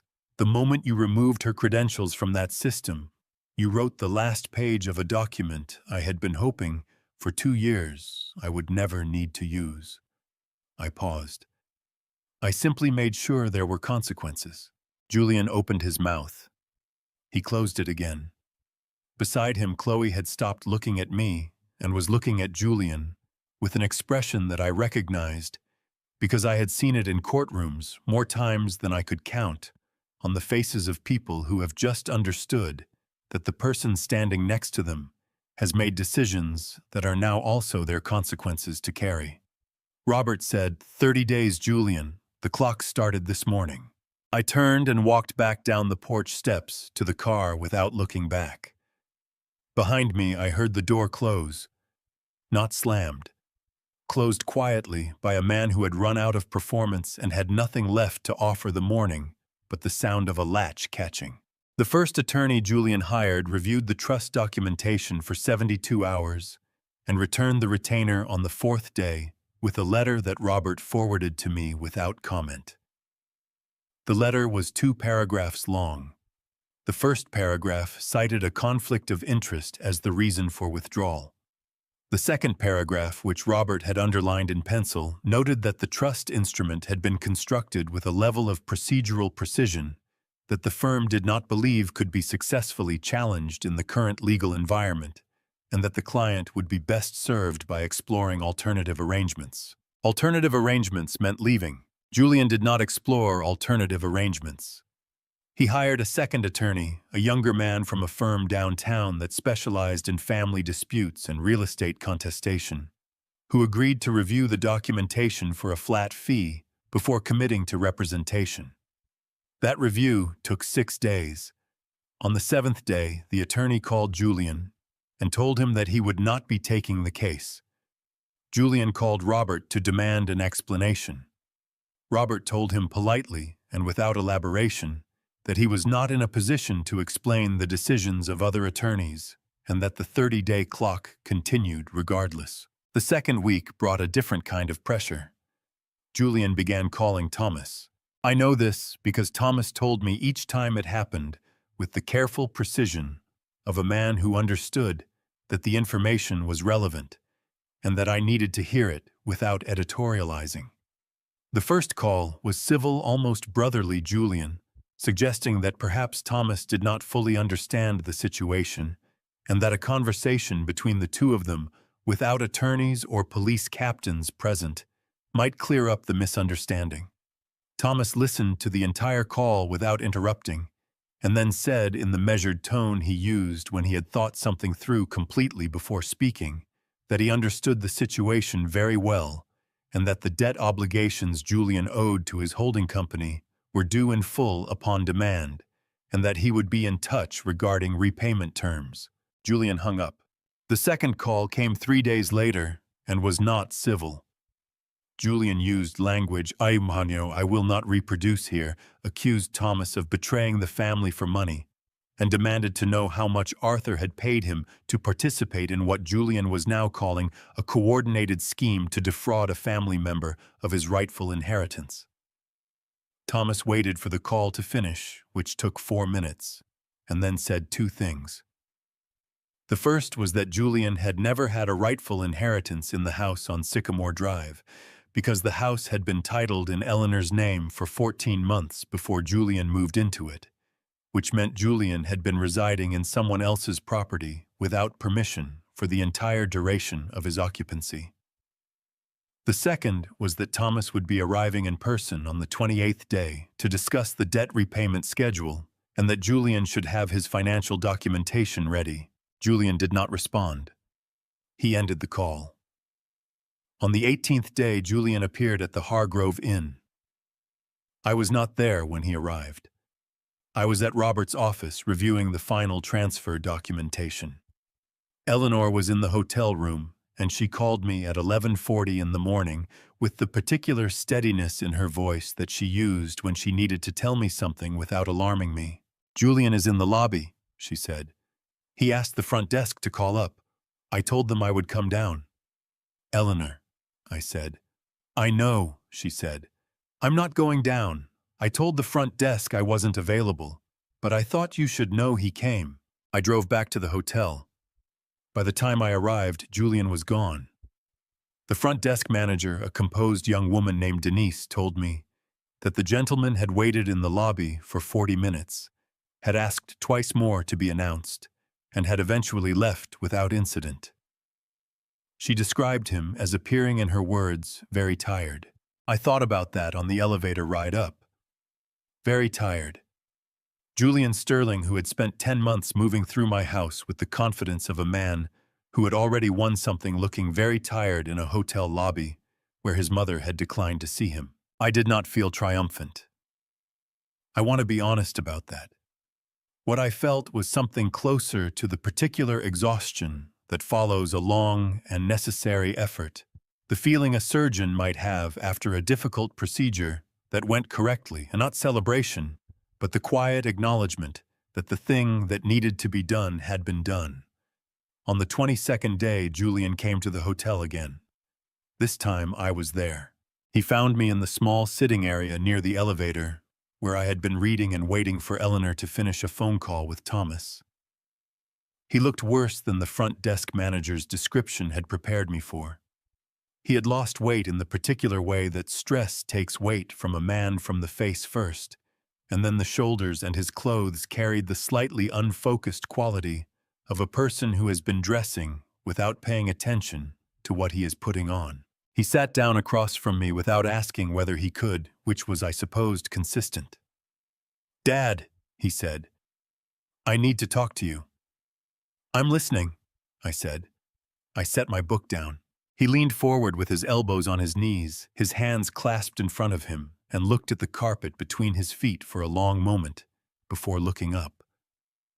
When he did, his eyes were red at the edges, in the way that eyes get when a person has been sleeping badly and crying intermittently and does not want to acknowledge either. "I need you to stop this," he said. "I'm asking you, father to son, whatever I did, whatever you think I did, I'm asking you to stop this and let us talk about it like a family." His voice broke slightly on the word family, and he pressed his lips together and looked at the ceiling for a moment, visibly pulling himself back. "Chloe left," he said. "3 days ago. She took her things and went to her sister's, and she said she wasn't coming back until this was resolved. I am sitting in that house alone without power or water, and I have no money that isn't frozen, and I have 2 attorneys who won't return my calls." He looked at me. "Dad, please." I looked at my son and felt the full weight of what he was asking me to feel, because I am his father, and 40 years of love does not evaporate because of 10 months of betrayal, and I want to be honest about that too. It was not simple. It was not the clean, uncomplicated satisfaction that stories sometimes suggest it should be when justice arrives at its destination. It was complicated, and it hurt in the way that things involving your children always hurt, regardless of what those children have done. But I thought about Eleanor at the kitchen table with $40. I thought about the pharmacy bag still in her hands when I found her unconscious on the porch. I thought about 15 calls, each one declined with a thumb in the rain and the dark and the cold, while the woman who had loved him without condition sat on the floor of her own home and waited for her son to open a door. "Julian," I said, "the night your mother stood outside for 7 hours, the night she called you 15 times and you declined every call. When you were sitting in that living room pressing that button on your phone, did you think about this moment? Did you think about sitting across from me someday and asking me to stop?" He did not answer. His jaw worked. His hands tightened against each other. "I didn't think you did," I said, "because if you had thought about this moment, you would have opened the door." I picked up my book. Robert has the documentation for an agreed departure. If you sign it before the 30th day, certain aspects of the criminal referral become considerably less likely to proceed. I would suggest you call him. I paused. "And Julian, call your mother. Not to ask for anything, just to call her." He sat there for another minute after I looked back at my book, and I could feel him trying to find something else to say, some argument or appeal that would change the architecture of what had already been built. There was nothing. He stood up eventually and walked toward the elevator, and I heard it open and close, and then the sitting area was quiet again with the ordinary quiet of a hotel on a weekday morning. Thomas arrived 2 days later. He came to the hotel first before going to the house and sat with Eleanor and me at the small table by the window for an hour drinking coffee and talking about his firm and a project he was designing in Portland and the way the light came into his office in the early morning when the clouds were low. He asked Eleanor whether she had been eating properly. She told him she had been eating extremely well and that he should mind his own business. He laughed in the way he always laughed, the way Eleanor laughed, from somewhere lower than the throat, and the hotel room held that sound for a moment, with the particular warmth of a family that has been through something difficult and is still, despite everything, a family. Then he drove to the house on Sycamore Drive and knocked on the door. He was there for 40 minutes. He did not tell me everything that was said, and I did not ask.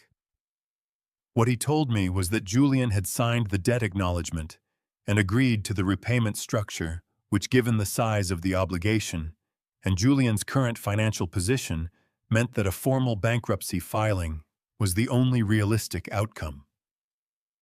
He also told me that Chloe had not returned and that Julian, when Thomas left, was sitting alone in the kitchen of the dark house with a single candle on the table and a look on his face that Thomas described carefully and without pleasure as a man who had finally understood something he should have understood a long time ago. The 30th day fell on a Saturday. February 15th arrived, the way significant days sometimes do, quietly and without announcement, indistinguishable from the outside from any other Saturday morning, except for the particular clarity of the light and the way my hands were steady when I buttoned my coat at 8 o'clock in the hotel room, while Eleanor sat at the small table finishing her tea. She had been awake before me. I had found her already dressed when I came out of the bathroom, her coat on the chair beside her, her key in her hand, turning it slowly between her fingers, the way she turned things over when she was thinking. She did not look anxious. She looked like a woman who has been waiting for something for a long time and has finally reached the morning of it. Harris was already at the curb on Sycamore Drive when we arrived. Robert pulled in behind us a minute later, and the four of us stood on the sidewalk in the cold February air for a moment without speaking, which felt appropriate. Some mornings do not require preamble. I had asked Eleanor to stay in the car until it was finished. She had agreed, and then she had not agreed, and we had reached a compromise that involved her sitting in the passenger seat, with the window down, which was her way of being present, without being in the way, and which I had accepted, because 43 years of marriage had taught me the precise boundaries of the arguments worth having. Julian came to the door at 9 o'clock. He had a single suitcase and a cardboard box. He was wearing his coat. Harris walked to the door alone the way we had arranged, and I stood beside the car with my hand on the roof and watched from the distance I had decided was correct for this moment. The conversation on the porch lasted 3 minutes. Julian did not raise his voice. Harris did not raise his. At one point, Julian looked past Harris's shoulder directly at me, and I held his gaze for a moment before he looked away. And that was the entirety of what passed between us on that final morning. He carried his suitcase down the steps himself. He set the cardboard box on the back seat of a car I did not recognize, a blue compact that had been idling at the curb since before we arrived, driven by someone I could not see clearly. He did not look at Eleanor. He did not look at Thomas, who had arrived on foot from the corner and was standing 20 feet away with his hands in his jacket pockets, watching.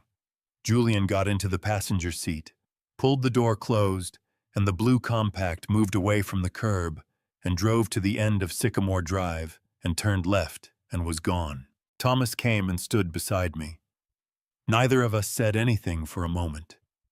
The oak trees at the end of the block held the morning light, the way they always had in February, bare and clear and honest, and the street was quiet, except for a neighbor's dog barking once somewhere behind the Hendersons' house and then going still. "Okay," Thomas said finally. It was the same word he had said when I told him Eleanor was safe after the hospital, said the same way quietly, and to himself like an anchor dropping. Eleanor was already out of the car. She walked to the front porch the way she had walked to it 10,000 times before, without hurry, with the particular attention she gave to familiar things that deserved to remain familiar. At the top step, she stopped, took her key from her coat pocket, and put it in the lock. The door opened. She stepped inside without looking back. Thomas and I followed her. The house had been emptied of Julian and Chloe's furniture, cleared by Harris's officers during the inventory process the previous week, and what remained was the structure of the place itself, the walls and floors, and the light coming through the windows at the angles I had known for 40 years. It smelled of nothing in particular, which was its own kind of absence. Eleanor stood in the center of the living room and looked at the bare mantelpiece above the fireplace, at the small marks on the wall where the wedding photograph had hung for 3 decades. She reached into her coat pocket. She had carried the photograph there all morning. I realized the same way she had carried her key. She placed it back in the brackets above the fireplace with both hands, adjusting it, once stepping back to check the level, adjusting it again. When she was satisfied, she lowered her hands and looked at it for a long moment. "There," she said. "Now it looks right." Thomas set down the box he was carrying and went back out to the truck for another. I crossed the room and stood beside Eleanor and looked at the photograph with her.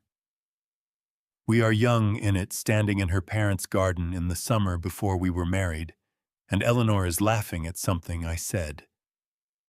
A moment before the shutter opened, her face turned toward mine. I am not looking at the camera. I never looked at the camera when Eleanor was in the room. I put my arm around her shoulders. She leaned against me slightly, the way she had leaned against me for 43 years, with the particular ease of a person who has found the right place to stand and does not need to think about it anymore. That evening, Thomas drove back to his hotel and Eleanor made tea in the kitchen, and we sat beneath the light fixture she had refused to replace for 40 years because it still worked perfectly, and she saw no reason to change what was not broken.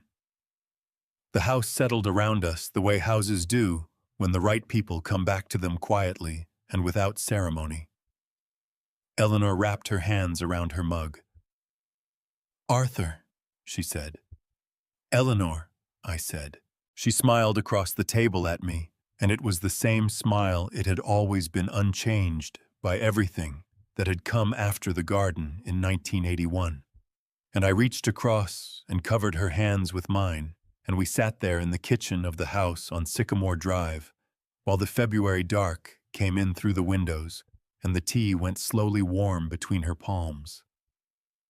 Julian had lost the house, but that was never the point. The point was the key in her pocket, and the photograph above the fireplace, and Eleanor's footsteps moving through the rooms again, filling the space the way they were always meant to. I spent 40 years believing that the law was the most powerful tool a man could hold. I still believe that. But I learned something in those 14 months that no case file ever taught me. Patience, when it is rooted in love rather than pride, is not weakness. It is the most precise instrument available. I am not a perfect father. I want to say that plainly, because this family story deserves honesty more than it deserves a hero. I waited too long before I understood what Julian had become. I told myself it was strategy. Some of it was. Some of it was the particular blindness that fathers carry toward their own sons, the hope that outlasts the evidence. If you see that blindness in yourself, do not wait as long as I did. Open your eyes before someone you love is standing in the rain. I believe God gives certain people the clarity just to prepare for what others refuse to see coming. I am grateful I was one of them. I am more grateful that Eleanor was standing at that fireplace when it was over. These grandpa stories, these family story moments that change everything quietly, they are the ones worth telling. If this family story reached something in you, leave a comment below. Share it with someone who needs to hear it. And if you stay for more grandpa stories like this one, subscribing takes 1 second and means more than you know. Thank you for staying until the end. The stories ahead contain some fictional elements crafted purely to explore the things that matter most. If that is not what you came for, no hard feelings at all. Choose what serves you best, and we will be here when you are ready.